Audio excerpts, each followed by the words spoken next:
এবার আমরা মানুষের রক্তের গ্রুপ নিয়ে আলোচনা করব। মানুষের ব্লাড গ্রুপিং এর এই ব্যবস্থাটাকে বলা হয় এবিও ব্লাড গ্রুপিং ব্যবস্থা। এই ব্যবস্থাটাকে প্রথম প্রবর্তন করেছিলেন 1901 সালে কার্ল ল্যান্ডস্টেইনার এবং এর জন্য তাকে নোবেল পুরস্কার দেওয়া হয় 1930 সালে। এখন এই এবিও ব্লাড গ্রুপিংটা কিভাবে করা হয়, কিভাবে আমাদের রক্তের গ্রুপ নির্ধারিত হয়, সেটা আগে আমরা একটু সংক্ষেপে জেনে নিই, পরে আমরা বিস্তারিত আলোচনা করব। ব্লাড গ্রুপিংটা কিভাবে নির্ধারিত হয়, বাবা মার রক্তের গ্রুপ হলে সন্তানের রক্তের গ্রুপ কি হবে, সবই আমরা জানবো। তবে দরকারি কয়েকটা তথ্য আমরা জেনে নিই। তোমরা মনে রাখবে, লোহিত রক্তকণিকার কোষঝিল্লিতে উপস্থিত অ্যান্টিজেন এ এবং অ্যান্টিজেন বি এর কারণে আমাদের এই এ বি এবি এবং ও এই ব্লাড গ্রুপগুলো তৈরি হয়। তাহলে রক্তের গ্রুপগুলো আসলে নির্ধারিত হয় অ্যান্টিজেনের কারণে। রক্তের গ্রুপ নির্ধারিত হয় কার কারণে? অ্যান্টিজেনের কারণে। কোন অ্যান্টিজেনের কারণে? এ অ্যান্টিজেন এবং বি অ্যান্টিজেনের কারণে। অ্যান্টিজেনগুলো থাকে কোথায়? লোহিত রক্তকণিকার কোষঝিল্লিতে থাকে। ধরো এটা হচ্ছে একটা লোহিত রক্তকণিকা। এই লোহিত রক্তকণিকার গায়ে অ্যান্টিজেন থাকা না থাকার উপর ভিত্তি করে রক্তের গ্রুপগুলো তৈরি হয়। আমি পরে তোমাদেরকে বিস্তারিত দেখাবো কিভাবে জিনিসগুলো আসলে নিয়ন্ত্রিত হয়। তাহলে তোমরা মনে রাখবে, লোহিত রক্তকণিকার কোষঝিল্লিতে উপস্থিত অ্যান্টিজেন এ এবং বি এর কারণে আমাদের ব্লাড গ্রুপগুলো তৈরি হচ্ছে। পজিটিভ নেগেটিভ কিভাবে তৈরি হয় সেটাও একটা আলোচনার বিষয়, সেটা নিয়ে আমরা পরে আলোচনা করব। তবে তোমরা মনে রেখো, মানবদেহে প্রায় 400 ধরনের অ্যান্টিজেন রয়েছে এবং 30টি অ্যান্টিজেন সম্পর্কে জানা গেছে। এই 30টি অ্যান্টিজেনের উপর ভিত্তি করে রক্তের গ্রুপ কিন্তু মোট 21টা। কিন্তু আমরা মোটামুটি 4টা রক্তের গ্রুপ সম্পর্কে জানবো, এ বি এবি এবং ও। এদের আবার নেগেটিভ ভার্সনগুলো রয়েছে, A negative, B negative, AB negative এবং ও নেগেটিভ। তাহলে 8টা। মোটামুটি আমরা 8টা রক্তের গ্রুপ নিয়ে বেশি আলোচনা করি। তবে মানবদেহে রক্তের গ্রুপের সংখ্যা প্রায় 21টি। মানুষের লোহিত রক্তকণিকার গায়ে থাকে হচ্ছে, কোষঝিল্লিতে থাকে হলো অ্যান্টিজেন, কিন্তু রক্ত রসে মানে রক্তের চারপাশে যে তরল পদার্থ, সেখানে কিছু কেমিক্যাল থাকে, তাদেরকে বলা হয় অ্যান্টিবডি। তাহলে তোমাদের মনে রাখতে হবে, অ্যান্টিবডিগুলো কোথায় থাকে? রক্ত রসে, রক্তের চারপাশে যে রস থাকে সেই রসগুলোতে থাকে অ্যান্টিবডি। আর রক্তকণিকার গায়ে কি থাকে বলো? রক্তকণিকার গায়ে থাকে অ্যান্টিজেন। এই দুটো ইনফরমেশন দরকারি, আমি আবারও তোমাদের বিস্তারিত দেখাবো ব্যাপারটা, তারপরও তোমরা মনে রেখো। লোহিত রক্তকণিকার গায়ে, লোহিত রক্তকণিকার কোষঝিল্লিতে থাকছে হলো অ্যান্টিজেন, আর রক্ত রসে থাকছে হচ্ছে অ্যান্টিবডি। রক্ত রসে থাকছে হলো অ্যান্টিবডি। অ্যান্টিবডির নামও হচ্ছে এ এবং বি, অ্যান্টিজেনের নাম হলো এ এবং বি। পরে এখন বিস্তারিত ব্যাপারটা আমরা আলোচনা করতে যাচ্ছি। লক্ষ্য করো আমাদের ব্লাড গ্রুপগুলো কিভাবে নির্ধারিত হয়, তোমরা একটু লক্ষ্য করো। ধরে নাও এটা একটা লোহিত রক্তকণিকা, এটা আরেকটা লোহিত রক্তকণিকা, এটা একটা লোহিত রক্তকণিকা এবং এটা আরেকটা লোহিত রক্তকণিকা। এখানে 4টা লোহিত রক্তকণিকা দিলাম, এখানে আরো 4টা দেই। এটা একটা লোহিত রক্তকণিকা, এটা একটা লোহিত রক্তকণিকা, এটা একটা লোহিত রক্তকণিকা, এটা আরেকটা লোহিত রক্তকণিকা। সব মিলে 8টা লোহিত রক্তকণিকা দিলাম। লোহিত রক্তকণিকার গায়ে থাকবে বিভিন্ন ধরনের অ্যান্টিজেন। লোহিত রক্তকণিকার গায়ে থাকবে বিভিন্ন ধরনের অ্যান্টিজেন। এই অ্যান্টিজেনগুলোর কারণেই কিন্তু ব্লাড গ্রুপগুলো নির্ধারিত হবে। ধরা যাক এরকম যদি চিহ্ন দেই আমি, সেটা হলো অ্যান্টিজেন এ। আর এরকম যদি আমি চিহ্ন দেই, তাহলে সেটা হবে অ্যান্টিজেন বি। ধরো এটা একটা লোহিত রক্তকণিকা যার গায়ে এই গোল অ্যান্টিজেনটা আছে, অ্যান্টিজেন এ আছে, তাহলে রক্তের গ্রুপ হবে এ। খুবই সহজ ব্যাপার। কোন লোহিত রক্তকণিকার গায়ে যদি এ নামের অ্যান্টিজেনটা থাকে, তাহলে রক্তের গ্রুপ হবে এ। এই রক্তকণিকাটার গায়েও এ নামের অ্যান্টিজেন আছে, তাহলে রক্তের গ্রুপ হবে এ। আবার লক্ষ্য করো, এই লোহিত রক্তকণিকাটার গায়ে বি নামের একটা অ্যান্টিজেন আছে, তাহলে রক্তের গ্রুপ হবে বি। এই লোহিত রক্তকণিকাটার গায়েও বি নামের অ্যান্টিজেন রয়েছে, তাহলে রক্তের গ্রুপ হবে বি। সহজ ব্যাপার না? এবার মনে করো এই লোহিত রক্তকণিকাটার গায়ে এ নামের অ্যান্টিজেনও আছে, বি নামের অ্যান্টিজেনও আছে, তাহলে রক্তের গ্রুপ হবে এবি। আবার ধরো এই লোহিত রক্তকণিকাটার গায়ে এ নামের অ্যান্টিজেনও রয়েছে, বি নামের অ্যান্টিজেনও রয়েছে, তাহলে রক্তের গ্রুপ কি হবে? এবি। এবার দেখো এই লোহিত রক্তকণিকাটা একটু ভালো করে আঁকি। এটা হচ্ছে একটা লোহিত রক্তকণিকা, এখানে আরেকটা। এই লোহিত রক্তকণিকাটার গায়ে দেখো কোনো অ্যান্টিজেনও নাই, এ অ্যান্টিজেনও নাই, বি অ্যান্টিজেনও নাই, তাহলে রক্তের গ্রুপটা হবে ও। তোমরা মনে রেখো এই ওটা আসলে জার্মান একটা অক্ষর, এটার মানে শূন্য। এই ও মানে কিন্তু ও আলফাবেট না, ও দ্বারা আসলে শূন্য বোঝাচ্ছে। আমেরিকানরা অনেক সময় মোবাইল নাম্বার বলার সময় তোমরা দেখবে তারা সিনেমাতে মোবাইল নাম্বার যখন বলে, আমরা যেভাবে বলি 017 02 এভাবে বলি, ওরা কিন্তু এভাবে বলে O17 O2, মানে ও মানে শূন্য বোঝাচ্ছে, ও মানে শূন্য। কোনো লোহিত রক্তকণিকাটার গায়ে যদি এ বি কোনো অ্যান্টিজেনই না থাকে তাহলে রক্তের গ্রুপটা হবে ও। লোহিত রক্তকণিকাটার গায়ে এ বি কোনো অ্যান্টিজেনই নাই তাহলে রক্তের গ্রুপটা হবে ও। এই তো, লোহিত রক্তকণিকাটার গায়ে যদি অ্যান্টিজেন থাকে সেটাই তার রক্তের গ্রুপ। যে অ্যান্টিজেন থাকবে সেটাই তার রক্তের গ্রুপ। এ অ্যান্টিজেন থাকলে রক্তের গ্রুপ এ, বি অ্যান্টিজেন থাকলে রক্তের group B, A B antigen দুটো থাকলে এ বি, আর কোনো অ্যান্টিজেন না থাকলে রক্তের গ্রুপ হবে ও। রক্তের গ্রুপ এ বি ও কিভাবে নির্ধারিত হয় সেটা তো আমরা জেনেছি। এবার আমরা জানবো রক্তের গ্রুপ পজিটিভ কেন হয় এবং রক্তের গ্রুপ নেগেটিভ কেন হয়। রক্তের গ্রুপ পজিটিভ এবং নেগেটিভ বানানোর জন্য দায়ী যে অ্যান্টিজেন তার নাম হলো RH অ্যান্টিজেন। তাহলে আমরা মনে রাখবো খুব ভালো করে, রক্তের গ্রুপ পজিটিভ এবং নেগেটিভ বানায় যে অ্যান্টিজেন তার নাম হলো RH অ্যান্টিজেন। RH অ্যান্টিজেনটাকে আমি এভাবে বক্স চিহ্ন দ্বারা প্রকাশ করব। তোমাদের মনের মধ্যে প্রশ্ন তৈরি হতে পারে যে স্যার RH অ্যান্টিজেন ব্যাপারটা কি। RH অ্যান্টিজেনকে প্রথম খুঁজে পাওয়া গিয়েছিল রেসাস বানরের শরীরে। RH অ্যান্টিজেনটাকে প্রথম খুঁজে পাওয়া গিয়েছিল রেসাস বানরের শরীরে। পরবর্তীতে ধারণা করা হয় যে মানুষের শরীরেও এই অ্যান্টিজেনটা রয়েছে। রেসাস বানরের শরীরে প্রথম এই অ্যান্টিজেনটা পাওয়া যায় বলে এই যে রেসাস বানরের প্রথম দুই অক্ষর দেখো RH অ্যান্টিজেন এর নাম দেওয়া হয়েছে। রেসাস বানরের শরীরে প্রথম এই অ্যান্টিজেনটাকে খুঁজে পাওয়া যায়, রেসাস বানরের নামের প্রথম দুইটা অক্ষর RH অ্যান্টিজেন এভাবে নামকরণ হয়েছে। ঘটনাটা যদি আরেকটু বিস্তারিত বলি, ল্যান্ডস্টেইনার এবং উইনার নামক দুইজন বিজ্ঞানী তারা যেটা করেন, রেসাস বানরের রক্তটাকে তারা খরগোশের শরীরে প্রবেশ করান। রেসাস বানরের শরীরের রক্তটাকে তারা খরগোশের শরীরে প্রবেশ করান। এতে করে দেখা যায় খরগোশের শরীরে এক ধরনের অ্যান্টিবডি তৈরি হয়েছে। অ্যান্টিবডি তৈরি হয়েছে। এই অ্যান্টিবডিটাকে দেখে ল্যান্ডস্টাইনার ধারণা করেন নিশ্চয়ই রেসাস বানরের শরীরে কোনো না কোনো অ্যান্টিজেন ছিল। রেসাস বানরের শরীরে কোনো না কোনো অ্যান্টিজেন ছিল, যে অ্যান্টিজেনের কারণেই খরগোশের শরীরে অ্যান্টিবডি তৈরি হয়েছে। ল্যান্ডস্টাইনার তখন খরগোশের শরীরের এই অ্যান্টিবডিটাকে নাম দেন RH অ্যান্টিবডি এবং রেসাস বানরের শরীরে যে অ্যান্টিজেনটাকে তারা ধারণা করেন তার নাম দেন RH অ্যান্টিজেন। তাহলে রেসাস বানরের শরীরে যে অ্যান্টিজেনটা ছিল তার নাম হচ্ছে RH অ্যান্টিজেন। তারা ধারণা করেন এই RH অ্যান্টিজেনটা রেসাস বানরের শরীরে যেমন রয়েছে ঠিক তেমনই মানুষের শরীরেও রয়েছে। তবে তারা এটাও ধারণা করেন সব মানুষের শরীরে যে RH অ্যান্টিজেনটা থাকবে তা কিন্তু নয়। কিছু মানুষের শরীরে RH অ্যান্টিজেনটা থাকতে পারে, তাদের রক্তের গ্রুপটা হবে পজিটিভ। কিছু মানুষের শরীরে RH অ্যান্টিজেনটা নাও থাকতে পারে, তাদের রক্তের গ্রুপ হবে নেগেটিভ রক্তের গ্রুপ। এভাবেই পজিটিভ রক্তের গ্রুপ এবং নেগেটিভ রক্তের গ্রুপ নির্ধারিত হয়। তোমরা একটা জিনিস মনে রাখবে, RH অ্যান্টিজেনটা প্রথম খুঁজে পাওয়া গিয়েছিল রেসাস বানরের শরীরে। রেসাস বানরের শরীরে প্রথম পাওয়া গিয়েছিল বলে নাম হচ্ছে RH অ্যান্টিজেন। এটা বানরের অ্যান্টিজেন আমাদের শরীরে এসেছে ব্যাপারটা কিন্তু তা নয়। বানরের শরীরেও ছিল, মানুষের শরীরেও ছিল, প্রথম খুঁজে পাওয়া গিয়েছিল বানরের শরীরে, ব্যাপারটা কিন্তু তাই। এবার এই আলোচনাগুলো একটু মিশিয়ে দিই, মূল ব্যাপারে চলে আসি। ধরো কারো লোহিত রক্তকণিকার গায়ে এ নামের একটা অ্যান্টিজেন আছে, ভালো কথা, সঙ্গে RH অ্যান্টিজেনটাও আছে, এ নামের অ্যান্টিজেনও আছে, RH অ্যান্টিজেনও আছে, তাহলে তার রক্তের গ্রুপ হবে এ পজিটিভ। কারো রক্তের গায়ে যদি এ নামের অ্যান্টিজেনও থাকে RH অ্যান্টিজেনটাও থাকে তাহলে রক্তের গ্রুপ হবে এ পজিটিভ। রক্তকণিকার গায়ে এ নামের অ্যান্টিজেন আছে কিন্তু কোনো RH অ্যান্টিজেন নাই তাহলে রক্তের গ্রুপটা হবে এ নেগেটিভ। তাহলে এ নেগেটিভ যার রক্ত, তার রক্তের গায়ে কোন কোন অ্যান্টিজেন রয়েছে বলো? শুধু এ নামের অ্যান্টিজেন রয়েছে, RH নাই। আর এ পজিটিভ যার রক্ত, তার রক্তকণিকার গায়ে, লোহিত রক্তকণিকার গায়ে এ নামের অ্যান্টিজেনও রয়েছে, RH অ্যান্টিজেনও রয়েছে। দেখো ধরো কারো লোহিত রক্তকণিকার গায়ে বি নামের অ্যান্টিজেন রয়েছে, আবার RH অ্যান্টিজেনও রয়েছে, তাহলে রক্তের গ্রুপ হবে বি পজিটিভ। কারো লোহিত রক্তকণিকার গায়ে শুধু বি নামের অ্যান্টিজেন রয়েছে, RH অ্যান্টিজেন নাই, তাহলে হবে রক্তের গ্রুপ বি নেগেটিভ। কত সহজ ব্যাপারগুলো দেখো।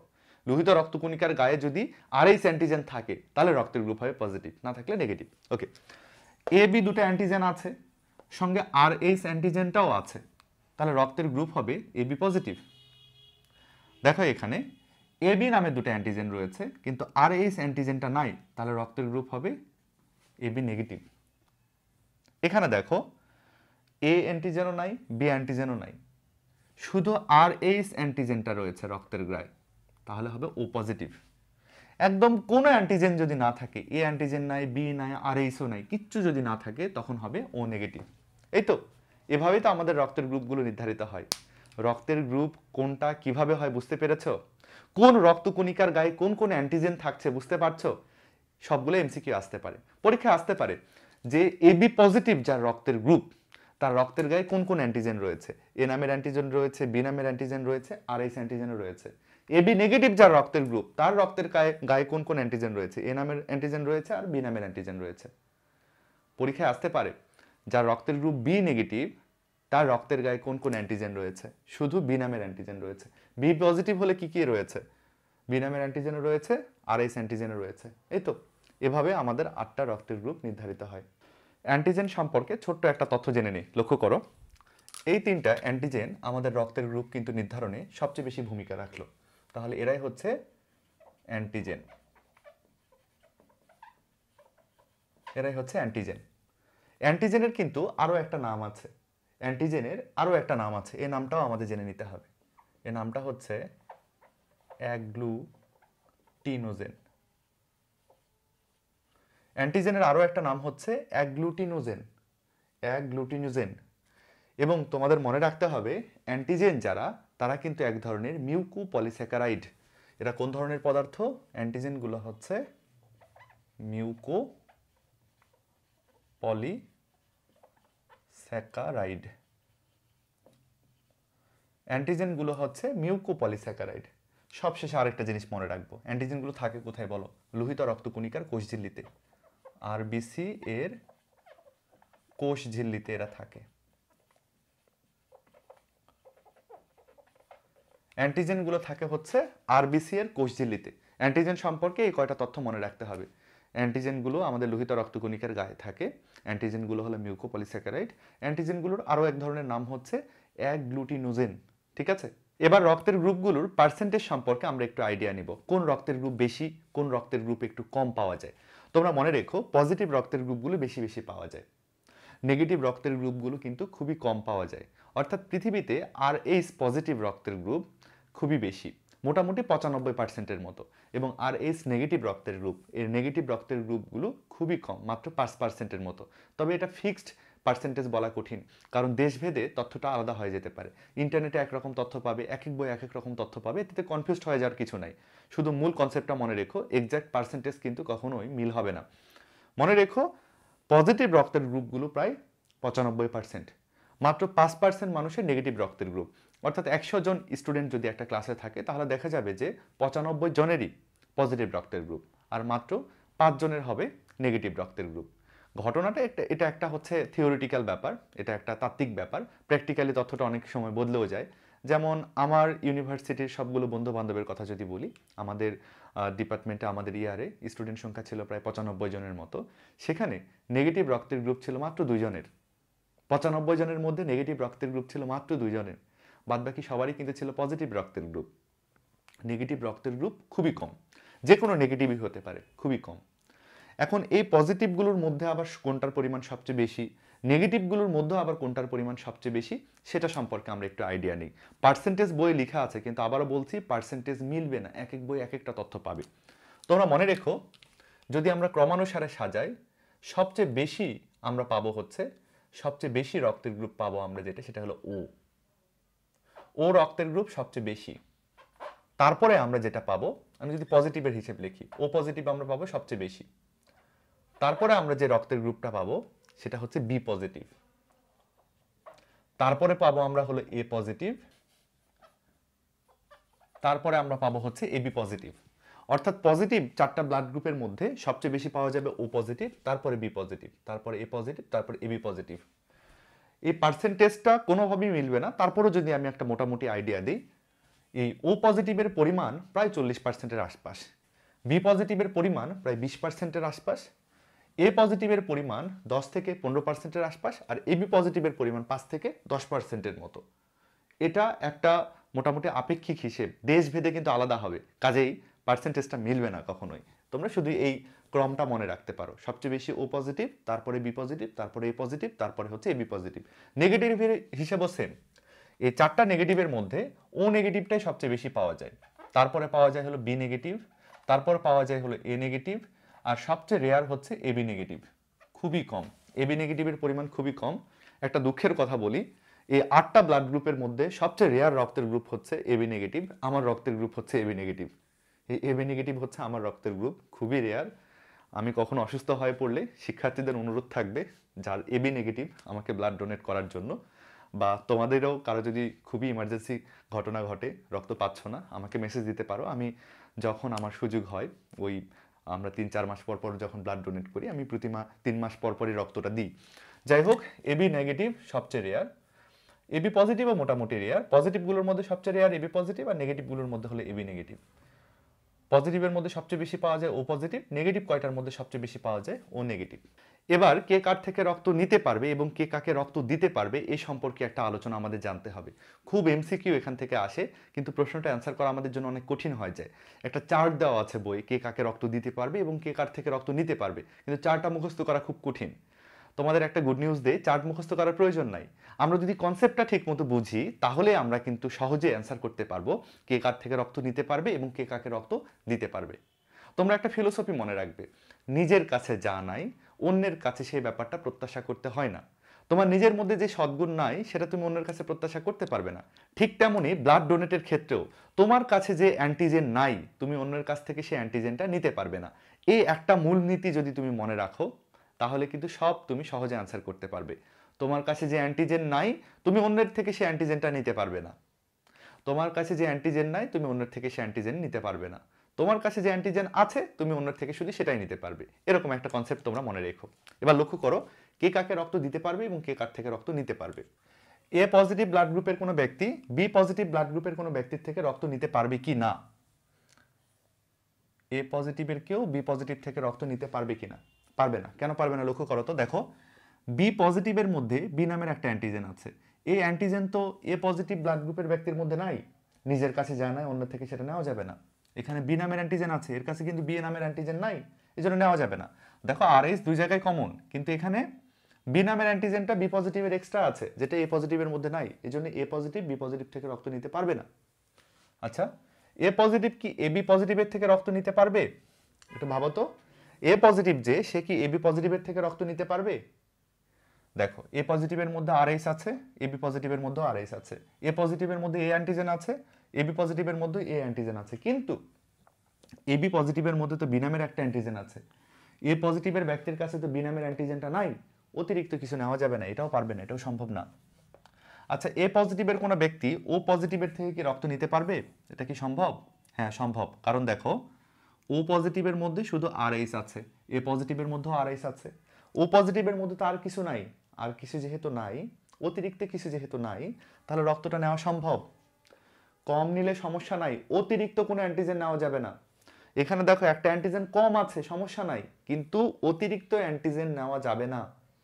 এখানে যদি অতিরিক্ত কোনো অ্যান্টিজেন থাকতো যেটা এ পজিটিভের মধ্যে নাই, তাহলে কিন্তু রক্ত নেওয়া সম্ভব না। বুঝতে পারছো? ওকে, এ পজিটিভ কি এ নেগেটিভের থেকে রক্ত নিতে পারবে? এ পজিটিভের কোনো ব্যক্তি কি এ নেগেটিভের থেকে রক্ত নিতে পারবে? বুঝো তো একটু, তোমরা নিজেরা একটু চিন্তা করো, পারবে কি না? পারবে, কারণ এখানে এ নামের অ্যান্টিজেন আছে, এর কাছে এ নামের অ্যান্টিজেন আছে। এখানে আর এইচ নাই তো কি হলো, কম থাকলে সমস্যা নাই, অতিরিক্ত কিছু নেওয়া যাবে না। আচ্ছা, এ পজিটিভ কি বি নেগেটিভের থেকে রক্ত নিতে পারবে? দেখো, এখানে বি নামের একটা অ্যান্টিজেন রয়েছে, এর কাছে তো কোনো বি নামের অ্যান্টিজেন নাই, কাজে রক্ত নিতে পারবে না। বি নেগেটিভের থেকে রক্ত নিতে পারবে না। একইভাবে এম নেগেটিভের থেকেও রক্ত নিতে পারবে না। ও নেগেটিভের থেকে আবার কিন্তু পারবে। তারপরে দেখো, যার রক্ত এ বি পজিটিভ, সে কার থেকে রক্ত নিতে পারবে? এ বি পজিটিভ মানে তার গায়ে এ নামের অ্যান্টিজেনও রয়েছে, বি নামের অ্যান্টিজেনও রয়েছে, আর এইচ নামের অ্যান্টিজেনও রয়েছে, সবকটা অ্যান্টিজেন রয়েছে। তাহলে সে কিন্তু চাইলে বি পজিটিভের থেকেও রক্ত নিতে পারবে, কারণ বি পজিটিভের মধ্যে বি আছে আর এইচ আছে, তার কাছেও কিন্তু বি আছে আর এইচ আছে। সে চাইলে এ পজিটিভের থেকেও রক্ত নিতে পারবে। দেখো কি কি আছে এখানে, এ আছে আর এইচ আছে, তার কাছেও কিন্তু এ আছে আর এইচ আছে। সে চাইলে ও পজিটিভের থেকেও রক্ত নিতে পারবে। সে চাইলে এ বি নেগেটিভের থেকেও পারবে, বি নেগেটিভের থেকেও পারবে, এ নেগেটিভের থেকেও পারবে, ও নেগেটিভের থেকেও নিতে পারবে। অর্থাৎ এবি পজিটিভ যে, তার কাছে সবগুলো অ্যান্টিজেন আছে, এজন্য সে সবার থেকে রক্ত নিতে পারবে। যেহেতু সে সবার থেকে রক্ত নিতে পারবে, এজন্য এবি পজিটিভ রক্তের গ্রুপ, এটাকে কিন্তু বলা হয় সার্বজনীন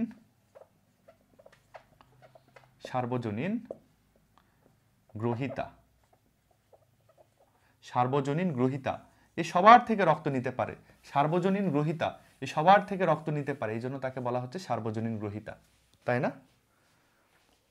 এবার তোমরা লক্ষ্য করো, ও নেগেটিভ, এর গায়ে কোনো অ্যান্টিজেন নাই, এ কারোর সঙ্গে কোনো ঝামেলা বাঁধাবে না, এজন্য এ সবার মধ্যে যেতে পারে, এ সবাইকে রক্ত দিতে পারে, যাকে রক্ত দিক না কেন কোনো অসুবিধা নাই, সবাইকে রক্ত দিতে পারে, এই জন্য এটাকে বলা হয় সার্বজনীন দাতা। সার্বজনীন দাতা। এই দুটো কিন্তু এমসিকিউ খুব আসে। এছাড়াও আসতে পারে কে কাকে রক্ত দিতে পারবে আর কে কার থেকে রক্ত নিতে পারবে। ক্যালকুলেশনটা তোমাদের বুঝে বুঝে করতে হবে। হয়তো বললো যে বি নেগেটিভ কি এ পজিটিভের থেকে রক্ত নিতে পারবে, বি নেগেটিভ কি এ পজিটিভের থেকে রক্ত নিতে পারবে? পারবে না, কারণ এর গায়ে বি নামের অ্যান্টিজেন আছে, আর কিছু নাই তো। কিন্তু এখানে দেখো এ নামের অ্যান্টিজেন আছে যা তার কাছে নাই, আর এইচ নামের অ্যান্টিজেন রয়েছে সেটাও তো তার কাছে নাই, অতিরিক্ত কিছুই নিতে পারবে না। তোমরা এটা আসলে একটু বুঝে বুঝে অ্যান্সার করো। এটা আমি সবগুলো তোমাদের সলভ করে দিতে পারবো না, সব কোশ্চেনের উত্তরও তোমাদের দিতে পারবো না। বুঝে বুঝে তোমাদের প্র্যাকটিস করতে হবে। যা নিজের কাছে আছে সেটাই শুধু নেওয়া যাবে, অতিরিক্ত কিছুই নেওয়া যাবে না, এই মূল কনসেপ্ট। যা নিজের কাছে আছে শুধু সেটাই নেওয়া যাবে, অতিরিক্ত কিছু নেওয়া যাবে না। এভাবে তাহলে তোমরা বুঝবে যে দেওয়া নেওয়ার হিসেবটা আসলে কি। আমরা তো এতক্ষণ অ্যান্টিজেন নিয়ে অনেক কিছু জানলাম, এবার আমরা অ্যান্টিবডি সম্পর্কে ছোট্ট একটা ধারণা নিব। অ্যান্টিবডি কি? দুইটা অ্যান্টিবডি আমাদের আসলে রক্তের মধ্যে পাওয়া যায়। মানুষের মধ্যে আসলে দুইটা অ্যান্টিবডি পাওয়া যায়। একটা অ্যান্টিবডিকে বলা হয় এ অ্যান্টিবডি, ছোট হাতের এ দিয়ে আসলে প্রকাশ করা হয়।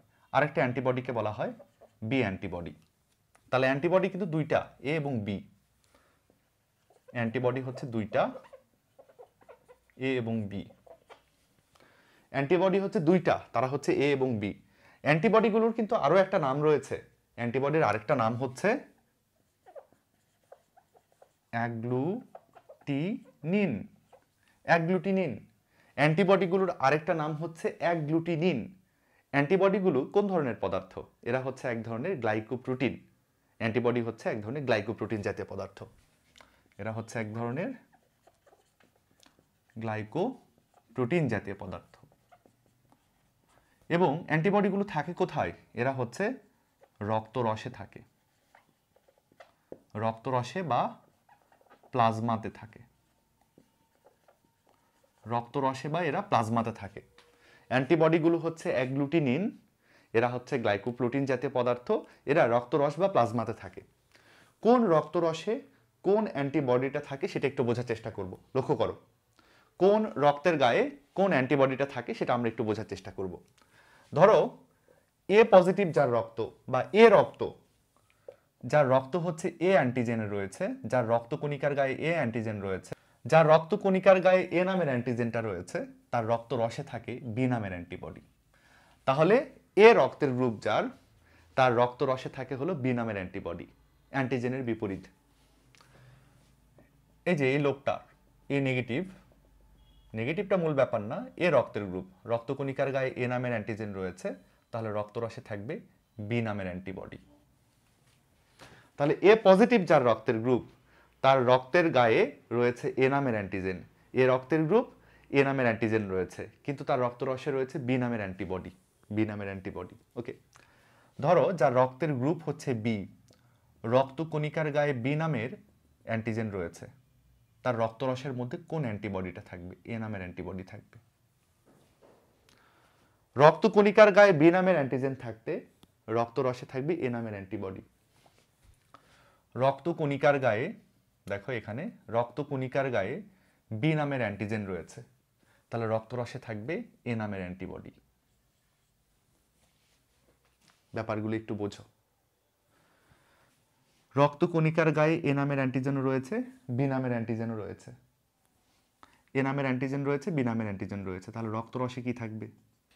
রক্তকণিকার গায়ে যদি এ এবং বি দুটো অ্যান্টিজেনই থাকে, তাহলে রক্তরসে কোনো অ্যান্টিবডি থাকে না। অর্থাৎ এ বি পজিটিভ হোক নেগেটিভ হোক, এ বি রক্তে কোনো অ্যান্টিবডি থাকে না, এ বি রক্ততে অ্যান্টিবডি অনুপস্থিত। এ বি নেগেটিভের ক্ষেত্রেও তাই। রক্তকণিকার গায়ে, রক্তকণিকার গায়ে এ এবং বি দুটো অ্যান্টিজেনে রয়েছে, কিন্তু রক্তরসে কোনো অ্যান্টিবডি নাই। ওকে, এবার ওতে আসো। ওতে কি হলো?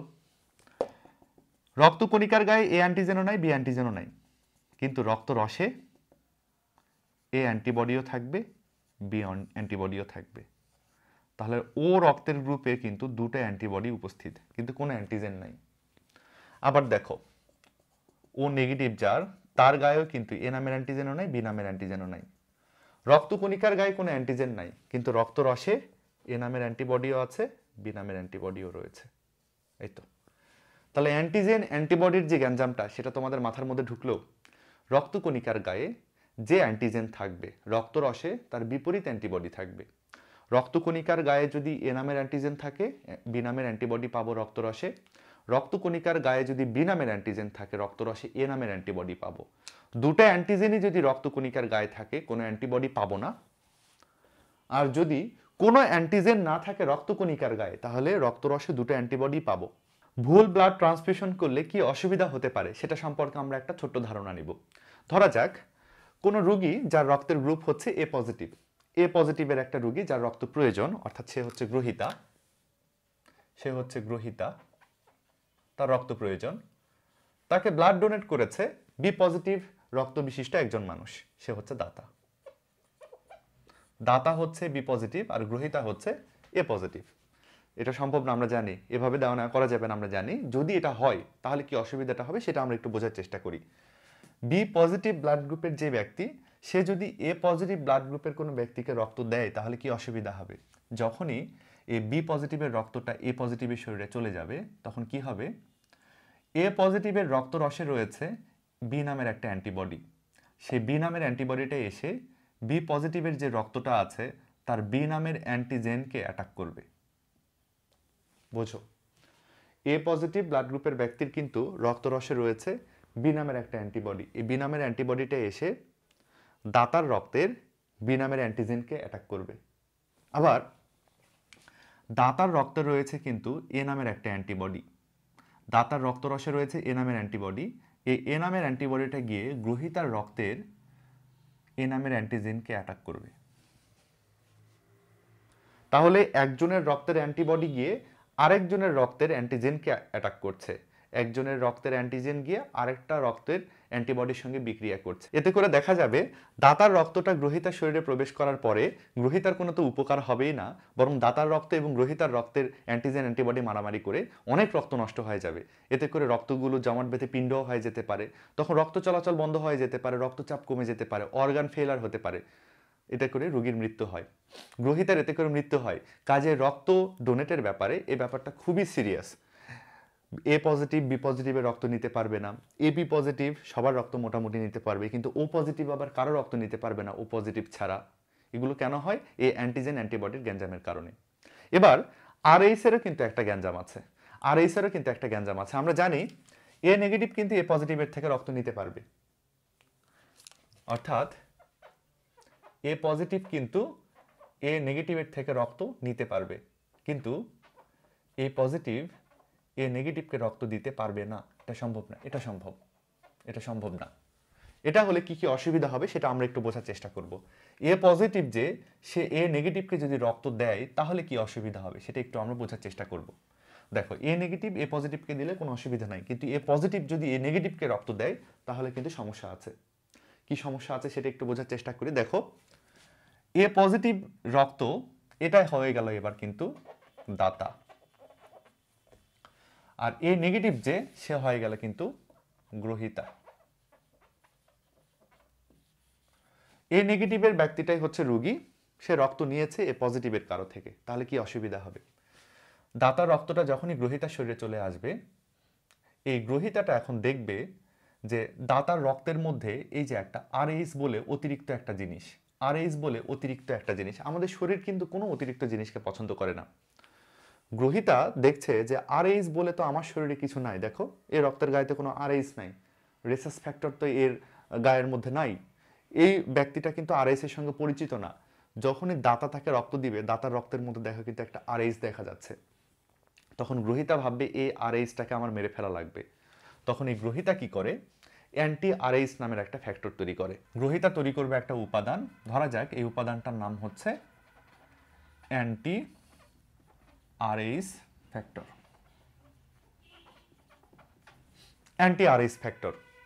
তবে অ্যান্টি আরএইচ ফ্যাক্টর অনেক স্লো তৈরি হয়। এজন্য এ পজিটিভ ব্লাড গ্রুপ বিশিষ্ট কোনো দাতা যদি এ নেগেটিভ ব্লাড গ্রুপের কোনো গ্রহীতাকে রক্ত দেয়, সমস্যার সৃষ্টি হয়, অ্যান্টি আরএইচ ফ্যাক্টর তৈরি হতে থাকে, কিন্তু তৈরি হতে হতে মোটামুটি এই রক্তটা শরীরের মধ্যে ডিজলভ হয়ে যায়, খুব বেশি অসুবিধা হয় না প্রথমবার ডোনেট করলে। প্রথমবার যদি এ পজিটিভের কোনো ব্যক্তি এ নেগেটিভকে যদি রক্ত দেয় তাহলে খুব বেশি অসুবিধা নাই, কিন্তু অ্যান্টি আরএইচ ফ্যাক্টর তৈরি হয়। এরা এবার রেডি হয়ে থাকে যে আগের বার তোমরা এসেছিলে, তোমাদের কিছু করতে পারিনি, অ্যান্টি আরএইচ ফ্যাক্টরটা এখন মনে মনে সংকল্প নিয়ে আছে, এবার এসো তোমাকে দেখে নিব। পরের বার যখনই দাতা এই এ পজিটিভের ব্লাড গ্রুপ বিশিষ্ট কোনো দাতা এ নেগেটিভকে যখনই রক্ত দেয়, আগে থেকে তো অ্যান্টি আরএইচ ফ্যাক্টর তৈরি হয়েছিল, এই অ্যান্টি আরএইচ ফ্যাক্টর গিয়ে এখানকার আরএইচ ফ্যাক্টরকে অ্যাটাক করে। অ্যান্টি আরএইচ ফ্যাক্টর গিয়ে এখানকার আরএইচ ফ্যাক্টরকে অ্যাটাক করে। দাতার রক্ততে তো আরএইচ ফ্যাক্টর আছে, আর গ্রহীতার শরীরে আগে থেকে অ্যান্টি আরএইচ ফ্যাক্টর তৈরি হয়েছিল, এই অ্যান্টি আরএইচ ফ্যাক্টর এসে দাতার রক্তের আরএইচ ফ্যাক্টরকে অ্যাটাক করে করে এই অ্যান্টি আরএইচ ফ্যাক্টর আর আরএইচ ফ্যাক্টর মারামারি করে এই রক্তগুলো নষ্ট হয়ে যায়। রক্ত নষ্ট হয়ে গেলে রক্তগুলো পিণ্ড হয়, জমাট বেঁধে যায়, এতে করে রক্ত চলাচল বন্ধ হয়ে যেতে পারে, রোগীর অর্গান ফেলার হয়, রোগী কিন্তু মারা যেতে পারে। এই জন্য এই ব্যাপারটাও খুবই সিরিয়াস। পজিটিভ ব্লাড গ্রুপ যার, সে কিন্তু নেগেটিভের থেকে রক্ত নিতে পারবে, কিন্তু নেগেটিভ যে সে পজিটিভের থেকে নিতে পারবে না। হয়তো প্রথমবার নেওয়া হবে খুব সিরিয়াস হলে, হয়তো দ্বিতীয়বার আর নেওয়া কখনোই সম্ভব না, কারণ দ্বিতীয়বার নিলে গ্যাঞ্জাম হবে। কিন্তু ডাক্তাররা কখনোই একবারও নিতে বলে না, এটা নেওয়াটাই সবসময় রিস্ক। তাহলে দুই রকম সমস্যা, এ পজিটিভ সে বি পজিটিভের থেকে রক্ত নিলেও সমস্যা, আবার এ নেগেটিভ যে সে এ পজিটিভের থেকে নিলেও কিন্তু সমস্যা। বুঝছো? এক ধরনের হচ্ছে এবি অ্যান্টিজেন জনিত সমস্যা, আরেক ধরনের সমস্যা কিন্তু হচ্ছে আরএইচ অ্যান্টিজেন জনিত সমস্যা। মানুষের ব্লাড গ্রুপ সম্পর্কে একটা ভুল ধারণা রয়েছে, সেটা তোমাদের একটু আমি বলে রাখি। আমরা ফেসবুকে বা সোশ্যাল মিডিয়াতে অনেক সময় এরকম পোস্ট পাই যে বি ব্লাড গ্রুপ বিশিষ্ট মানুষের চরিত্র এরকম হয়, এ ব্লাড গ্রুপ বিশিষ্ট মানুষরা বেশি মেধাবী হয়, বি ব্লাড গ্রুপ বিশিষ্ট মানুষেরা এরকম হয় সেরকম হয়, নানান রকম কথাবার্তা পাওয়া যায়। এই কথাগুলো কতটুকু সত্য? পুরোপুরি ভুল। এই ব্লাড গ্রুপের কারণে আমাদের কোনো চারিত্রিক বৈশিষ্ট্যের কিন্তু অদল বদল কিছুই আসলে হয় না। এগুলো আমাদের চারিত্রিক কোনোভাবেই বৈশিষ্ট্য নিয়ন্ত্রণ করে না, এমনকি গায়ের কোনো বিক্রিয়াতেও এরা তেমন অংশগ্রহণ করে না। এরা জাস্ট অর্নামেন্টাল পার্ট, এরা জাস্ট অর্নামেন্টাল জিনিসপত্র। আমাদের লোহিত রক্তকণিকার গায়ে এরা থাকে, এটা ঠিক আছে, এরা লোহিত রক্তকণিকার গায়ে থাকলেই তো আমাদের বিভিন্ন ব্লাড গ্রুপ তৈরি করে, কিন্তু এই লোহিত রক্তকণিকার গায়ে থেকে এরা যে কোনো কাজ করে তা কিন্তু না। জাস্ট এরা থাকে, এরা জাস্ট অর্নামেন্টাল অংশ, এরা শুধু অর্নামেন্ট, মানে আমাদের লোহিত রক্তকণিকার গায়ের একটা সাজসজ্জা। এরা আমাদের লোহিত রক্তকণিকাকে বিভিন্ন লোহিত রক্তকণিকার থেকে আলাদা করে। হয়তো কারো গায়ে এ নামের অ্যান্টিজেন আছে, আমাকে চিনতে পারি তাকে, সে হলে এ অ্যান্টিজেন বিশিষ্ট লোহিত রক্তকণিকা। কোনো রক্তকণিকার গায়ে এবি দুটোই আছে, আমরা চিনতে সহজ হয়। এটা এটা লোহিত রক্তকণিকাকে শনাক্ত করতে সাহায্য করে, কিন্তু এরা আমাদের কোনো শরীরের মধ্যে গুরুত্বপূর্ণ বিক্রিয়ায় অংশগ্রহণ করে না। কাজে লোহিত রক্তকণিকার গায়ে কোন অ্যান্টিজেন থাকলো, তোমার ব্লাড গ্রুপ কোনটা হলো, এর উপর ভিত্তি করে তোমার কোনো শারীরিক বৈশিষ্ট্য অথবা শারীরবৃত্তিক বৈশিষ্ট্য এর পরিবর্তন হবে না। এগুলো সবই ভুয়া। বিভিন্ন ব্লাড গ্রুপের কারণে বিভিন্ন রকম চারিত্রিক বৈশিষ্ট্যের যে গল্পগুলো বলা হয় সবই ভুয়া, এগুলো বিশ্বাস করা যাবে না। এবার আমরা আলোচনা করব এবি ও ব্লাড গ্রুপের জিনতাত্ত্বিক ব্যাখ্যা, অর্থাৎ কোন জিনগুলোর উপস্থিতির কারণে এবি ও ব্লাড গ্রুপগুলো সৃষ্টি হয় সেটাই আমরা আলোচনা করব। এই ব্যাপারগুলোকে প্রথম প্রত্যক্ষ করেছিলেন, প্রথম ক্যালকুলেশন করেছিলেন কার্ল ল্যান্ডস্টেইনার। আমরা ল্যান্ডস্টেইনারের ক্যালকুলেশনগুলো জানার চেষ্টা করব। ল্যান্ডস্টেইনার লক্ষ্য করেছিলেন তিনটা জিন বা তিনটা অ্যালিল আমাদের ব্লাড গ্রুপ কেমন হবে সেটা নির্ধারণ করে। যেহেতু অনেকগুলো অ্যালিল আমাদের ব্লাড গ্রুপ কেমন হবে সেটা নির্ধারণ করছে, তাই এই ঘটনাটাকে বলা হচ্ছে মাল্টিপল অ্যালিল। তোমরা মনে রেখো, সাধারণত কোনো বৈশিষ্ট্য নিয়ন্ত্রণ করে দুইটা জিন বা দুইটা অ্যালিল, কিন্তু কখনো কখনো দেখা যায় দুইয়ের অধিক তিনটা বা চারটা জিন বা অ্যালিল মিলে একটা বৈশিষ্ট্য নির্ধারণে ভূমিকা রাখছে। এই ঘটনাটাকে কিন্তু বলা হচ্ছে মাল্টিপল অ্যালিল। আমাদের যখন আমরা গায়ের রং নিয়ে আলোচনা করেছিলাম পলিজেনিক ইনহেরিটেন্সে, তখন কিন্তু আমরা দেখেছিলাম চারটা জিন মিলে কিন্তু আমাদের গায়ের রং কেমন হবে সেটা নির্ধারণ করে। তাহলে ওই ঘটনাটাও ছিল কিন্তু মাল্টিপল অ্যালিল। রক্তের গ্রুপ কেমন হবে সেটা নির্ধারণকারী অ্যালিলগুলোকে কিন্তু বলা হচ্ছে মাল্টিপল অ্যালিল। কেন? কারণ তিনটা অ্যালিল মিলে আসলে আমাদের রক্তের গ্রুপ কেমন হবে সেটা নির্ধারণ করে। ধরা যাক একটা অ্যালিল হলো এল এ। ল্যান্ডস্টেইনার বলছেন ধরা যাক একটা অ্যালিল হচ্ছে এল এ অ্যালিল বা এল এ জিন। এই জিনটা কারো শরীরে যদি উপস্থিত থাকে তাহলে তার রক্ততে এ নামের অ্যান্টিজেনটা তৈরি হবে।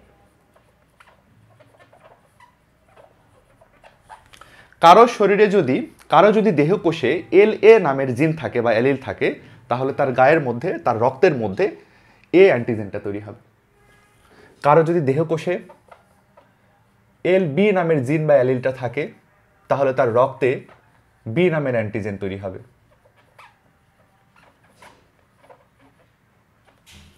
এবং কারো যদি দেহকোষে এল ও নামের কোনো জিন বা অ্যালিল উপস্থিত থাকে, তাহলে তার রক্তের মধ্যে কোনো অ্যান্টিজেন তৈরি হবে না। অ্যান্টিজেন তৈরি হবে না, অ্যান্টিজেন নাই বা অ্যান্টিজেন তৈরি হবে না, লিখি হবে না। দেখছো, আমাদের রক্তের গ্রুপ কেমন হবে সেটা নির্ধারণ করছে তিনটা অ্যালিল। যেহেতু দুইয়ের অধিক অ্যালিল রক্তের গ্রুপ কেমন হবে সেটা নির্ধারণ করছে, তাই এই ঘটনাকে বলা হচ্ছে মাল্টিপল অ্যালিল। এল এ নামের অ্যালিলটা যদি দেহকোষে উপস্থিত থাকে, তাহলে রক্ততে এ নামের অ্যান্টিজেন তৈরি হবে। এল বি নামের অ্যালিল যদি দেহকোষে উপস্থিত থাকে, তাহলে রক্ততে বি নামের অ্যান্টিজেন তৈরি হবে। এবং এল ও নামের অ্যালিল যদি দেহকোষে উপস্থিত থাকে, তাহলে রক্ততে কোনো অ্যান্টিজেন তৈরি হবে না। ওকে, এখন একজন মানুষের শরীরে কিন্তু কখনোই একটা অ্যালিল থাকে না, হয়তো এক জোড়া অ্যালিল থাকে। ধরা যাক কারো শরীরে এক জোড়া অ্যালিল রয়েছে, যেগুলো হচ্ছে এল এ এবং এল এ, তাহলে তার রক্তের গ্রুপটা কি হবে?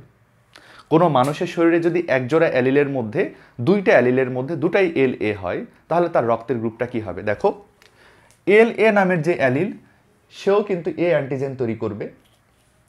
এই এল এ নামের যে অ্যালিল, সেও কিন্তু এ নামের অ্যান্টিজেন তৈরি করবে। কাজেই এই মানুষটার রক্তের গ্রুপ হবে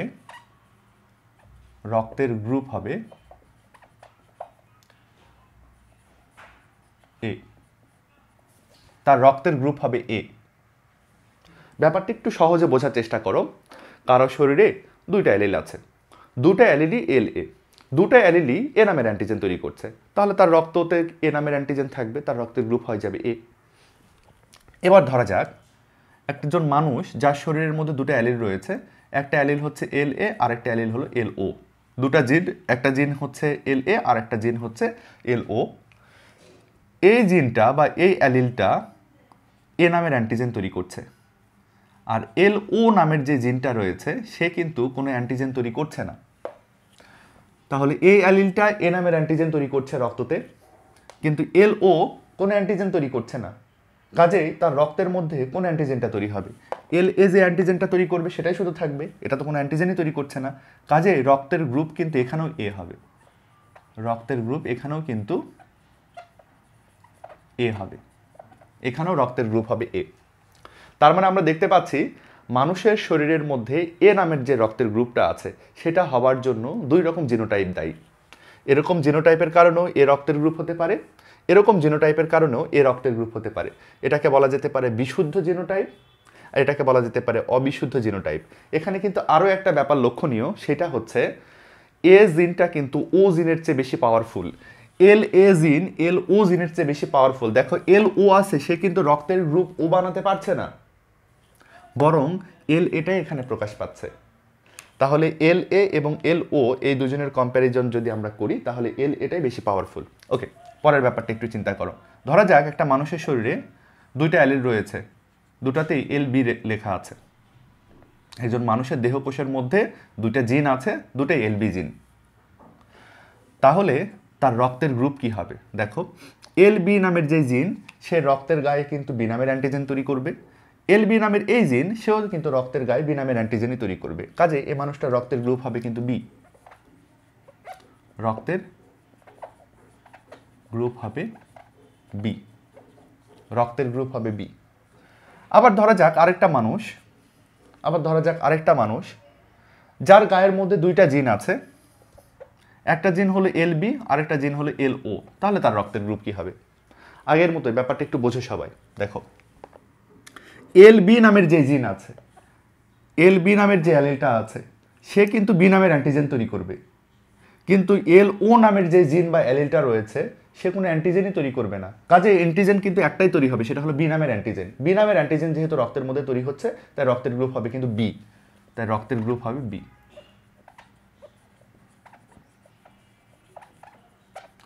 রক্তের গ্রুপ হবে বি। আগেরটার মতোই কিন্তু আমরা দেখতে পাচ্ছি, এল ও এবং এল বি এই দুটা জিনের তুলনায় এল বি জিনটা বেশি পাওয়ারফুল। এই দুটা জিন যদি পাশাপাশি থাকে এল বি জিনটাই প্রকাশ পাচ্ছে, এল ও জিন কিন্তু প্রকাশ পাচ্ছে না, রক্তের গ্রুপ কিন্তু ও হচ্ছে না আগের মতোই। তার মানে আমরা দেখতে পাচ্ছি ও নামের যে জিনটা রয়েছে, এল ও নামের যে জিনটা রয়েছে সে এল এ জিনের চেয়েও দুর্বল, এল বি জিনের চেয়েও কিন্তু দুর্বল। এখানেও কিন্তু সে এ এর কাছে পাত্তা পায়নি, এখানে বি এর কাছেও সে কিন্তু পাত্তা পাচ্ছে না। ধরা যাক কারো শরীরে দুইটা অ্যালিল রয়েছে, একটা হচ্ছে এল এ আর একটা হচ্ছে এল বি। এর ফিনোটাইপ কেমন হবে, এর রক্তের গ্রুপ কেমন হবে লক্ষ্য করো, সবাই মনোযোগ দাও, এই ব্যাপারটা খুব ইম্পর্টেন্ট। এল এ নামের যেই অ্যালিলটা বা জিনটা রয়েছে সে কিন্তু রক্তের গায়ে এ নামের অ্যান্টিজেন তৈরি করবে, আর এল বি নামের যে জিন বা অ্যালিল রয়েছে সে কিন্তু রক্তের গায়ে বি নামের অ্যান্টিজেন তৈরি করবে। কাজেই এই মানুষটার শরীরে দেখা যাবে দুটো অ্যান্টিজেনই পাওয়া যাচ্ছে, রক্তের গায়ে এ নামের অ্যান্টিজেনও তৈরি হচ্ছে, বি নামের অ্যান্টিজেনও তৈরি হচ্ছে। কাজেই এই মানুষটার রক্তের গ্রুপ হবে এবি, এই মানুষটার রক্তের গ্রুপ হবে কিন্তু এবি, এই মানুষটার রক্তের গ্রুপ হবে এবি। তাহলে তোমরা এখানে কি বুঝলে বলো তো, এখানকার এ নামের জিনটা যতখানি পাওয়ারফুল বি নামের জিনটা কিন্তু ততখানি পাওয়ারফুল, কেউ কাউকে ছাড় দিচ্ছে না, কেউ কাউকে চাপাও দিতে পারছে না। আমরা বুঝতে পারছি যে এ এবং বি এই দুটা জিন, এল এ এবং এল বি জিন, এই দুটা জিন কিন্তু সমানভাবে পাওয়ারফুল, অর্থাৎ এরা সমপ্রকট, এই দুটা জিন কিন্তু সমপ্রকট, কিন্তু তারা ও এর চেয়ে বেশি পাওয়ারফুল, ও এর কাছে তারা প্রকট কিন্তু এরা একে অপরের সাথে সমপ্রকট। ব্যাপারগুলো যদি কঠিন লাগে পরে আরও একবার দেখাই দিচ্ছি। লাস্টে আর একটা ব্যাপার তোমরা প্রত্যক্ষ করো, দেখো কারো শরীরে মনে করো দুইটা অ্যালিল রয়েছে, দুটো অ্যালিলের মধ্যে লেখা আছে এল ও, দুটোই এল ও। তার মানে এই অ্যালিলটাও কোনো অ্যান্টিজেন তৈরি করতে পারছে না, এই অ্যালিলটাও কোনো অ্যান্টিজেন তৈরি করতে পারছে না। রক্তকণিকার গায়ে কোনো অ্যান্টিজেনই তৈরি হচ্ছে না, রক্তকণিকার গায়ে যদি অ্যান্টিজেন না থাকে তাহলে রক্তের গ্রুপ কিন্তু হয় ও। তাহলে দেখো রক্তের গ্রুপ হবে, রক্তের গ্রুপ হবে ও। এই তো আমরা তাহলে একটা জিনিস বুঝতে পারলাম যে ও নামের যে জিনগুলো রয়েছে, এল ও নামের যে জিনগুলো রয়েছে তারা যদি হোমোজাইগাস অবস্থায় থাকে, তারা যদি হোমোজাইগাস অবস্থায় থাকে তখনই শুধু তারা প্রকাশ হতে পারে, অন্যথায় তারা যদি বি এর পাশে দাঁড়ায় তখনও প্রকাশ হতে পারে না, এর পাশে যদি দাঁড়ায় তখনও তারা কিন্তু প্রকাশ হতে পারে না। এই তো এরকম আমরা সব ধরনের রক্তের গ্রুপগুলো পেলাম। তোমরা এখানে একটা জিনিস লক্ষ্য করো, এ বি, এ বি এবং ও এই ব্লাড গ্রুপগুলো কিভাবে তৈরি হয়, কোন কোন জিনের কারণে হয় সেটা কিন্তু আমরা জেনেছি, কিন্তু পজিটিভ নেগেটিভের আলোচনা এখানে আসেনি।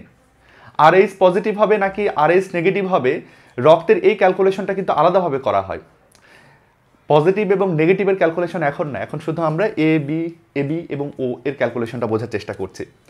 এই জিনগুলোর মধ্যে বা অ্যালিলগুলোর মধ্যে সম্পর্কটা তোমাদের আগেও আমি বলেছি, আবার একটু বলছি, লক্ষ্য করো এল এ জিন এবং এল বি জিন এই দুইটা জিন কিন্তু সমপ্রকট, মানে দুজনই সমান পাওয়ারফুল, এই দুজন সমপ্রকট মানে সমান পাওয়ারফুল। এই ক্ষেত্রে দেখো এল এ আছে এল বি আছে, দুজনেই কিন্তু প্রকাশ পেয়েছে, রক্তের গ্রুপ কিন্তু এবি হয়েছে। ব্যাপারটাকে অনেকটা এভাবেও লেখা যায়, এল এ ইকুয়াল এল বি, এরা দুজনেই সমান পাওয়ারফুল। আবার একটা জিনিস তোমরা মনে রাখবে, দেখো এল এ জিনটা প্রকট, তার তুলনায় এল ও জিনটা প্রচ্ছন্ন। এল এ জিনটা প্রকট এবং এল ও জিনটা কিন্তু প্রচ্ছন্ন, অর্থাৎ এরা দুজন যদি পাশাপাশি থাকে তাহলে এল এটাই প্রকাশ পায়, এল ও কিন্তু প্রকাশ পায় না। এদের সম্পর্কটাকে আমরা কিন্তু এভাবে উপস্থাপন করতে পারি, এল এ গ্রেটার দ্যান চিহ্ন এল ও, এল এ হচ্ছে এল ও এর চেয়ে গ্রেটার মানে বড়, বেশি পাওয়ারফুল, এল এ প্রকট এবং এল ও প্রচ্ছন্ন। আবার আরেকটা জিনিস দেখো এল বি এই জিনিসটা কিন্তু প্রকট, এ কিন্তু বেশি পাওয়ারফুল, তার তুলনায় এল ও কিন্তু প্রচ্ছন্ন, দুর্বল। মানে এল ও এবং এল বি যদি পাশাপাশি থাকে এল বিটাই প্রকাশ পায়, এল ও কিন্তু প্রকাশ পায় না, কাজেই এল বিটা বেশি পাওয়ারফুল, এল ওটা কিন্তু তার তুলনায় দুর্বল। বুঝছো সবাই ব্যাপারগুলো? আমি কিন্তু চিহ্ন দিয়ে দিয়েও ব্যাপারটা বুঝালাম। এখন সবার সম্পর্কটাকে যদি আমি এক লাইনে ব্যাখ্যা করার চেষ্টা করি তাহলে কেমন হবে লক্ষ্য করো, এটাও কিন্তু এমসিকিউ আসে, এটাও এমসিকিউ আসে, একটু বোঝো। এল এ ইজ ইকুয়াল এল বি, অর্থাৎ এল এ এল বি এই দুজন সমান পাওয়ারফুল, এই দুজন সমান পাওয়ারফুল, একে অপরের সমপ্রকটতা প্রদর্শন করে, এরা দুজনেই সমান পাওয়ারফুল, কিন্তু তারা এল ও এর চেয়ে বেশি পাওয়ারফুল। তার মানে এল ও এর চেয়ে এল এ এল বি বেশি পাওয়ারফুল, কিন্তু এরা দুজন একে অপরের সঙ্গে সমানভাবে ফাইট করতে পারে। তাহলে এই সম্পর্কটা আমরা মনে রাখবো, এখান থেকে এই সম্পর্কটা আমরা মনে রাখবো। এছাড়া এই সম্পর্কগুলোও টুকটাক আমরা মনে রাখবো। পুরো ব্যাপারটাই তোমাদের কিন্তু মাথায় রাখতে হবে। অনেক জটিল লাগতে পারে, আমি চেষ্টা করেছি যতটুকু সহজ ভাষায় উপস্থাপন করার। তোমরা আশা করি বুঝতে পেরেছো এই ব্যাপারগুলো। এখন তোমাদের কিছু ক্যালকুলেশন দেখাবো, তাহলে ব্যাপারগুলো তোমাদের আরও বেশি ক্লিয়ার হবে। এবার আমরা কিছু ক্যালকুলেশন জানবো। এই ক্যালকুলেশনগুলো বইয়ে দেওয়া নাই, তবে অ্যাডমিশন এখান থেকে প্রশ্ন আসে। সেটা হচ্ছে বাবা মার রক্তের গ্রুপ কি হলে সন্তানের রক্তের গ্রুপ কি হবে। বাবা মার রক্তের গ্রুপ দেওয়া থাকবে, সন্তানের রক্তের গ্রুপ কি হতে পারে এই সম্পর্কীয় কিছু ক্যালকুলেশন। আচ্ছা, আমি কিছু সম্ভাব্য ব্যাপার স্যাপার দেখাই, তোমরা নিজেরাও কিছু ক্যালকুলেশন করো। ধরা যাক বাবার রক্তের গ্রুপ হচ্ছে এবি।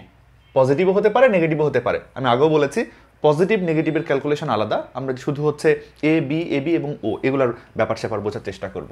বাবার রক্তের গ্রুপ হচ্ছে এবি এবং মায়ের রক্তের গ্রুপ হচ্ছে ও।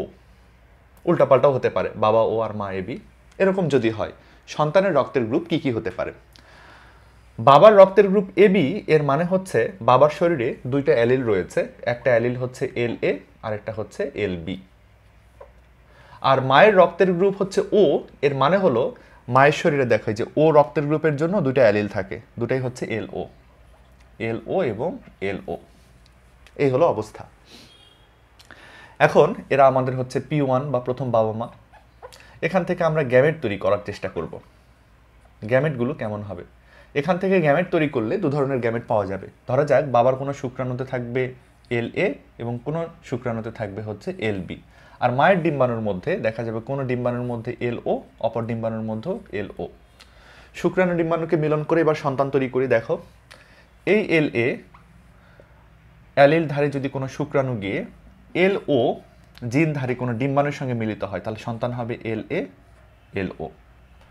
এটা গিয়ে যদি এটার সাথে মিলিত হয়, তাহলে সন্তান হবে এল এ এল ও। এই শুক্রাণু গিয়ে এই ডিম্বাণুর সঙ্গে মিলিত হলে সন্তান হবে এল বি এল ও। এই শুক্রাণু গিয়ে এই ডিম্বাণুর সঙ্গে মিলিত হলে হবে এল বি এল ও। তাহলে দেখো আমরা বিভিন্ন রকম সন্তানের জিনোটাইপ পেলাম, ফিনোটাইপটা কেমন হবে। এরা হলো জিনোটাইপ, সন্তানের জিনোটাইপ। ফিনোটাইপ কেমন হবে, এই সন্তানটার রক্তের গ্রুপ দেখো, এল এ রক্তের গ্রুপকে এ বানাতে চাচ্ছে, এল ও এ রক্তের গ্রুপকে কিছুই বানাতে পারবে না, শেষ পর্যন্ত রক্তের গ্রুপ হবে এ। এই সন্তানটার মধ্যে দেখো এল এ আছে আর এল ও আছে।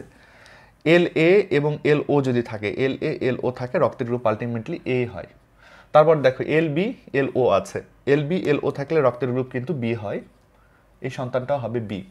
তার মানে বাবা মার মধ্যে যদি একজনের রক্তের গ্রুপ এ বি হয়, আরেকজনের রক্তের গ্রুপ যদি ও হয়, তাহলে সন্তানগুলোর মধ্যে দেখা যাবে অর্ধেক সন্তানের রক্তের গ্রুপ হবে এ এবং অর্ধেক সন্তানের রক্তের গ্রুপ হবে বি।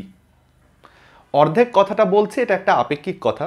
আসলে প্রায় শখানেক সন্তানের মধ্যে 50টা হবে এরকম এ রক্তের গ্রুপ বিশিষ্ট, বাকি 50টা হবে এরকম বি রক্তের গ্রুপ বিশিষ্ট। 4-5টা সন্তানের মধ্যে এই গড়টা আসলে নাও মিলতে পারে, তবে আমরা মনে রাখবো এটা একটা সম্ভাব্য হিসেব।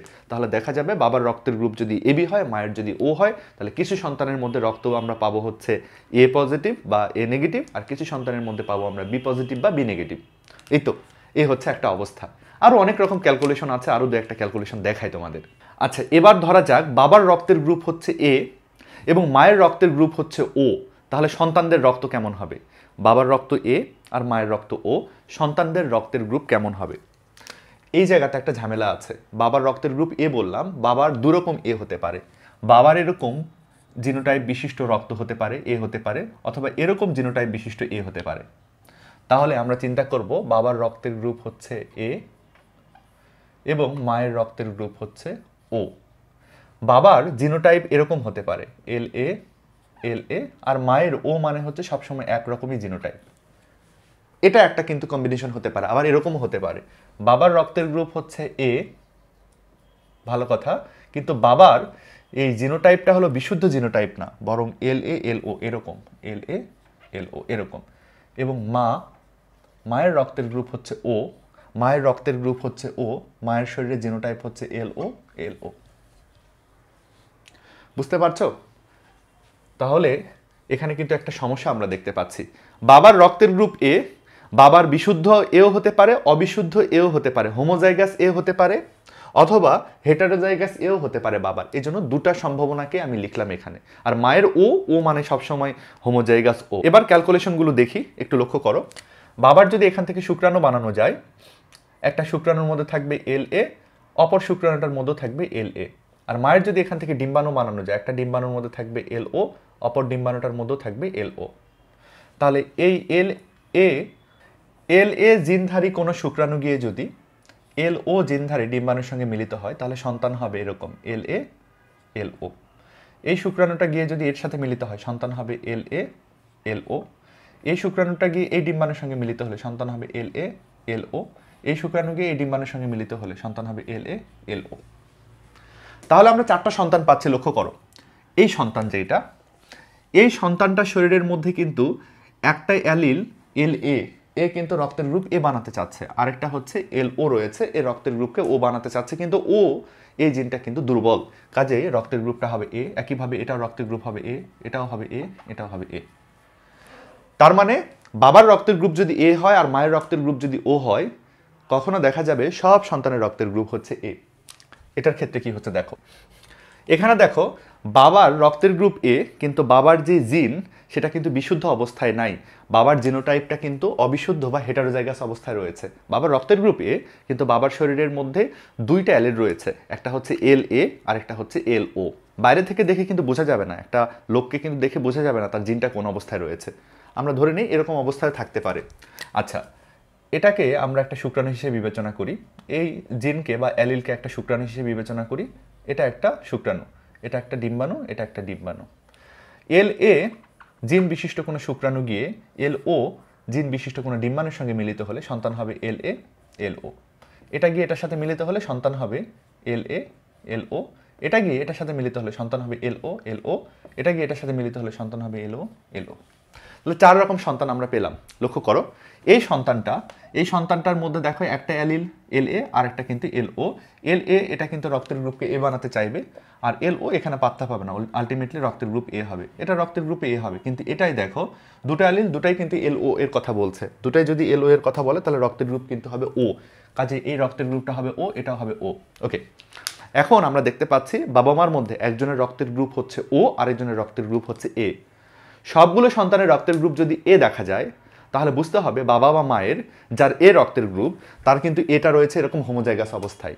এবং বাবা মার মধ্যে যদি দেখা যায় একজনের রক্তের গ্রুপ এ আরেকজনের ও, কিন্তু সন্তানদের মধ্যে অর্ধেক সন্তানের ও পাওয়া গেল আর অর্ধেক সন্তানের এ পাওয়া গেল, তাহলে আমাদের বুঝতে হবে যে বাবা মার মধ্যে যার এ রক্তের গ্রুপ তার কিন্তু এটা বিশুদ্ধ নয়, তার এটা রয়েছে হেটারোজাইগাস অবস্থায়।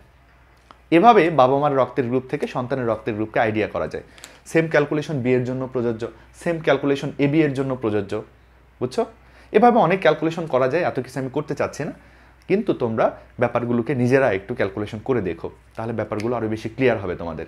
এবার আমরা আলোচনা করব আর এইচ ফ্যাক্টরের জিনতাত্ত্বিক ব্যাখ্যা। আর এইচ ফ্যাক্টর কি সেটা তো আমরা টুকটাক জানি। আর এইচ ফ্যাক্টর হচ্ছে এক ধরনের অ্যান্টিজেন যেটা লোহিত রক্তকণিকার গায়ে থাকে। মনে করো এটা একটা লোহিত রক্তকণিকা, এর গায়ে আর এইচ ফ্যাক্টর নামের এক ধরনের অ্যান্টিজেন আছে, এই অ্যান্টিজেনটাই হচ্ছে আর এইচ ফ্যাক্টর। আর এইচ ফ্যাক্টর নামের অ্যান্টিজেন যদি লোহিত রক্তকণিকার গায়ে থাকে, তাহলে রক্তের গ্রুপ হবে আর এইচ পজিটিভ বা পজিটিভ রক্তের গ্রুপ। আর এই আর এইচ ফ্যাক্টরটা যদি লোহিত রক্তকণিকার গায়ে না থাকে, তাহলে রক্তটা হবে আর এইচ নেগেটিভ বা নেগেটিভ ব্লাড গ্রুপ। বুঝতে পারছো? আর এইচ পজিটিভ থাকা না থাকার উপরে আমাদের রক্তের গ্রুপ পজিটিভ এবং নেগেটিভ হয়। আর এইচ ফ্যাক্টর থাকলে পজিটিভ রক্তের গ্রুপ, আর এইচ ফ্যাক্টর না থাকলে নেগেটিভ রক্তের গ্রুপ। আর এইচ ফ্যাক্টরটা প্রথম খুঁজে পাওয়া গিয়েছিল কিন্তু রেসাস বানরের শরীরে। রেসাস বানরের নামের প্রথম অক্ষর আর এইচ, ওখান থেকে নাম দেওয়া হয়েছে আর এইচ ফ্যাক্টর। পরবর্তীতে এটা মানুষের শরীরেও পাওয়া গিয়েছে। এখন আর এইচ ফ্যাক্টরের জিনতাত্ত্বিক ব্যাখ্যাটা আমাদের জানতে হবে। আর এইচ ফ্যাক্টর কোন জিনের কারণে আসলে নিয়ন্ত্রিত হয়, কখন আর এইচ ফ্যাক্টর পজিটিভ হয় এবং কখন নেগেটিভ হয়, সেটা আমরা একটু জানার চেষ্টা করব। আগে আমাদের মনে রাখতে হবে আর এইচ ফ্যাক্টর থাকলে আমাদের রক্তের গ্রুপ পজিটিভ, আর এইচ ফ্যাক্টর না থাকলে রক্তের গ্রুপ কিন্তু নেগেটিভ। এখন তোমরা মনে রাখবে 6টা জিন আর এইচ ফ্যাক্টরে থাকা না থাকা নিয়ন্ত্রণ করে। তাহলে 6টি জিন বা 6টি অ্যালিল আর এইচ ফ্যাক্টরের উপস্থিতি নিয়ন্ত্রণ করে। 6টা জিন আরএইচ ফ্যাক্টরের উপস্থিতি নিয়ন্ত্রণ করে।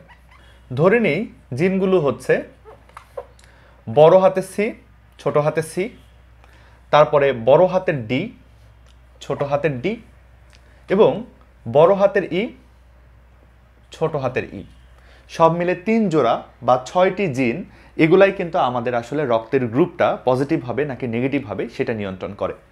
আরএইচ পজিটিভ নাকি নেগেটিভ হবে সেটা নিয়ন্ত্রণ করে। তোমরা মনে রেখো এর মধ্যে বড় হাতের অক্ষরগুলো হচ্ছে প্রকট জিন, বড় হাতের অক্ষরগুলো প্রকট জিন। এখানকার প্রকট জিন কারা কারা? এখানকার প্রকট জিন হচ্ছে বড় হাতের সি, বড় হাতের ডি এবং বড় হাতের ই। এখানকার প্রচ্ছন্ন জিন কারা? এখানকার প্রচ্ছন্ন জিন কারা কারা? ছোট হাতের অক্ষরগুলো হলো প্রচ্ছন্ন জিন, ছোট হাতের সি, ছোট হাতের ডি এবং ছোট হাতের ই, এই তিনটা হচ্ছে প্রচ্ছন্ন জিন। তাহলে জিনগুলো কি সেটা তো আমরা বুঝলাম। এখন জিনের কম্বিনেশনটা কেমন হবে?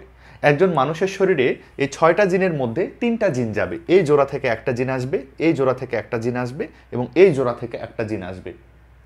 তাহলে 3 জোড়া থেকে 3টা জিন একটা মানুষের শরীরে আসবে। তোমরা খুব ভালো করে মনে রাখবে এই প্রকট জিনগুলো এরাই রক্তের গ্রুপকে কিন্তু পজিটিভ বানায় ফেলে। প্রকট জিনগুলো থাকলেই লোহিত রক্তকণিকার গায়ে আরএইচ ফ্যাক্টর থাকে এবং রক্তের গ্রুপ পজিটিভ হয় বা আরএইচ পজিটিভ হয়। এই প্রকট জিনগুলো আরএইচ পজিটিভ হওয়ার জন্য দায়ী, রক্তের গ্রুপ পজিটিভ হওয়ার জন্য দায়ী, যে কোনো positive, A positive, B positive, AB positive, O positive. আর এই প্রচ্ছন্ন জিনগুলো এরা রক্তের গ্রুপকে নেগেটিভ বানাতে চায়। এরা যদি উপস্থিত থাকে তাহলে রক্তকণিকার গায়ে কোনো আরএইচ ফ্যাক্টর তৈরি হয় না এবং রক্তের গ্রুপটা হয় নেগেটিভ। কিন্তু তোমরা একটা জিনিস দেখতেই পাচ্ছ যে ছোট হাতের অক্ষর, প্রচ্ছন্ন জিন এরা কিন্তু বেশি পাওয়ারফুল না। এরা বেশি পাওয়ারফুল না, এজন্য কিন্তু সাধারণত রক্তের গ্রুপ নেগেটিভ একটু কম হয়, পজিটিভটাই বেশি হয়। কিভাবে জেনেটিক রিকম্বিনেশনটা ঘটে তোমাদের খুব ভালো করে মাথায় রাখতে হবে। দেখো 3 জোড়া বা 6টা জিন আছে, এই 6টা জিনের মধ্যে একজন মানুষের শরীরে 3টা জিন আসবে, প্রত্যেক জোড়া থেকে একটা করে জিন আসবে। এই দুটা সির মধ্যে একটা সি আসবে, এই দুটা ডির মধ্যে একটা ডি আসবে, দুটো ইর মধ্যে একটা ই আসবে। একটা মানুষ এই 6টা জিনের মধ্যে যে কোনো 3টা জিন পাবে, এখান থেকে একটা, এখান থেকে একটা, এখান থেকে একটা। 3 জোড়া থেকে 3টা, মোট 3টা জিন একটা মানুষ পাবে। ধরো কোনো মানুষ বড় হাতের সি পেল, বড় হাতের ডি পেল এবং বড় হাতের ই পেল, 3টাই বড় হাতের অক্ষর পেল। বড় হাতের অক্ষর মানে যেহেতু আরএইচ পজিটিভ, এই মানুষটার রক্তের গ্রুপ হবে আরএইচ পজিটিভ, মানে তার পজিটিভ ব্লাড গ্রুপ হবে। কোনো মানুষ বড় হাতের সি পেল, বড় হাতের ডি পেল এবং ছোট হাতের ই পেল, বড় হাতের সি পেল, বড় হাতের ডি পেল এবং ছোট হাতের ই পেল, তাহলেও তার রক্তের গ্রুপ হবে আরএইচ পজিটিভ। কেন? দেখো এই ছোট হাতের ইটা রক্তের গ্রুপ নেগেটিভ বানাতে চাইবে, কিন্তু বড় হাতের সি, বড় হাতের ডি গেলে এত বেশি পাওয়ারফুল, এরা ছোট হাতের ইকে পাত্তাই দিবে না, কাজে রক্তের গ্রুপ আলটিমেটলি কিন্তু হয়ে যাবে পজিটিভ। আচ্ছা, কারো এরকম হতে পারে বড় হাতের সি আছে কিন্তু ছোট হাতের ডি আছে এবং বড় হাতের ই আছে। দেখো এই ছোট হাতের ডিটা রক্তের গ্রুপকে নেগেটিভ বানাতে চাইবে, কিন্তু বড় হাতের সি, বড় হাতের ইর কাছে সে পাত্তা পাবে না, কাজে আলটিমেটলি রক্তের গ্রুপটা হবে পজিটিভ। আবার ধরা যাক এরকম হলো ছোট হাতের সি, বড় হাতের ডি এবং বড় হাতের ই। এখানকার ছোট হাতের সিটা রক্তকে নেগেটিভ বানাতে চাইবে, কিন্তু বড় হাতের ডি, বড় হাতের ই এত বেশি পাওয়ারফুল, এরা এত বেশি প্রকট, এরা ছোট হাতের সিকে প্রকাশ পেতে দিবে না, কাজে আলটিমেটলি রক্তের গ্রুপটা হবে পজিটিভ। আবার এরকমও হতে পারে ছোট হাতের সি আছে, ছোট হাতের ডি আছে, বড় হাতের ই আছে। দেখো এই ছোট হাতের সি, ছোট হাতের ডি এরা রক্তের গ্রুপকে নেগেটিভ বানাতে চাইবে, কিন্তু এরা তো প্রচ্ছন্ন, এরা 2 জন আছে যারা নেগেটিভ বানাতে চাচ্ছে, তাও পাত্তা পাবে না। এই বড় হাতের ইটা এত বেশি পাওয়ারফুল, সে 2টা ছোট হাতের অক্ষরকেও পাত্তা পেতে দিবে না, কাজেই শেষ পর্যন্ত আরএইচ পজিটিভই হবে, রক্তের গ্রুপ কিন্তু পজিটিভ হবে। আবার এরকম হতে পারে বড় হাতের সি আছে, ছোট হাতের ডি এবং ছোট হাতের ই আছে। এই সময়ও দেখা যাবে এই 2টা ছোট হাতের অক্ষর রক্তের গ্রুপকে নেগেটিভ বানাতে চাইবে, কিন্তু বড় হাতের সি একাই এত বেশি পাওয়ারফুল, এই ছোটগুলোকে তারা প্রকাশ পেতে দিবে না, কাজেই শেষ পর্যন্ত রক্তের গ্রুপটা হবে আরএইচ পজিটিভ। তাহলে আমরা দেখছি যে একটা যদি বড় হাতের অক্ষর থাকে, কখনো জাস্ট একটা যদি বড় হাতের অক্ষর থাকে, তবেই কিন্তু রক্তের গ্রুপ হয়ে যাবে পজিটিভ। 3টা অক্ষরের মধ্যে যদি একটা, অন্ততপক্ষে একটা বড় হাতের অক্ষর থাকে, তবেই কিন্তু রক্তের গ্রুপটা হয়ে যাচ্ছে পজিটিভ। মানে তোমরা লক্ষ্য করো এরকমও কিন্তু হতে পারে ছোট হাতের সি আছে, বড় হাতের ডি আছে, ছোট হাতের ই আছে। এই সি আর ই কিন্তু রক্তের গ্রুপকে নেগেটিভ বানাতে চাইবে, কিন্তু তারা আসলে পারবে না সেটা করতে। এই বড় হাতের ডি একাই এই 2 জনকে চাপা দিয়ে দিবে, কাজে শেষ পর্যন্ত রক্তের গ্রুপটা হবে আরএইচ পজিটিভ। তার মানে আমরা দেখছি বেশিরভাগ কম্বিনেশনেই কিন্তু রক্তের গ্রুপটা হচ্ছে আরএইচ পজিটিভ, মানে পজিটিভ রক্তের গ্রুপ হচ্ছে। শুধু একটা বিশেষ কনফিগারেশনে রক্তের গ্রুপ নেগেটিভ হবে। সেটা কি? সেটা হচ্ছে ছোট হাতের সি যদি থাকে, ছোট হাতের ডি যদি থাকে এবং ছোট হাতের ই যদি থাকে, সব কয়টা অক্ষর যদি ছোট হাতের হয় তবেই রক্তের গ্রুপটা হবে RH নেগেটিভ। দেখছো, এজন্যই RH নেগেটিভটা এত বেশি রেয়ার। এগুলাই হয় সাধারণত সবচেয়ে বেশি।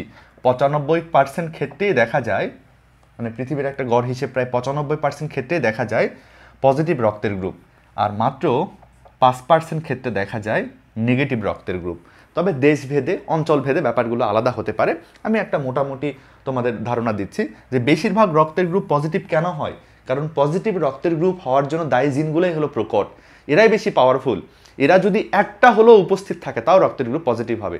শুধু এই একটা কম্বিনেশনে সব কয়টা জিন ছোট হাতের অক্ষর, সব কয়টা জিন প্রচ্ছন্ন অবস্থায় রয়েছে, এই অবস্থায় শুধু নেগেটিভ রক্তের গ্রুপ হবে।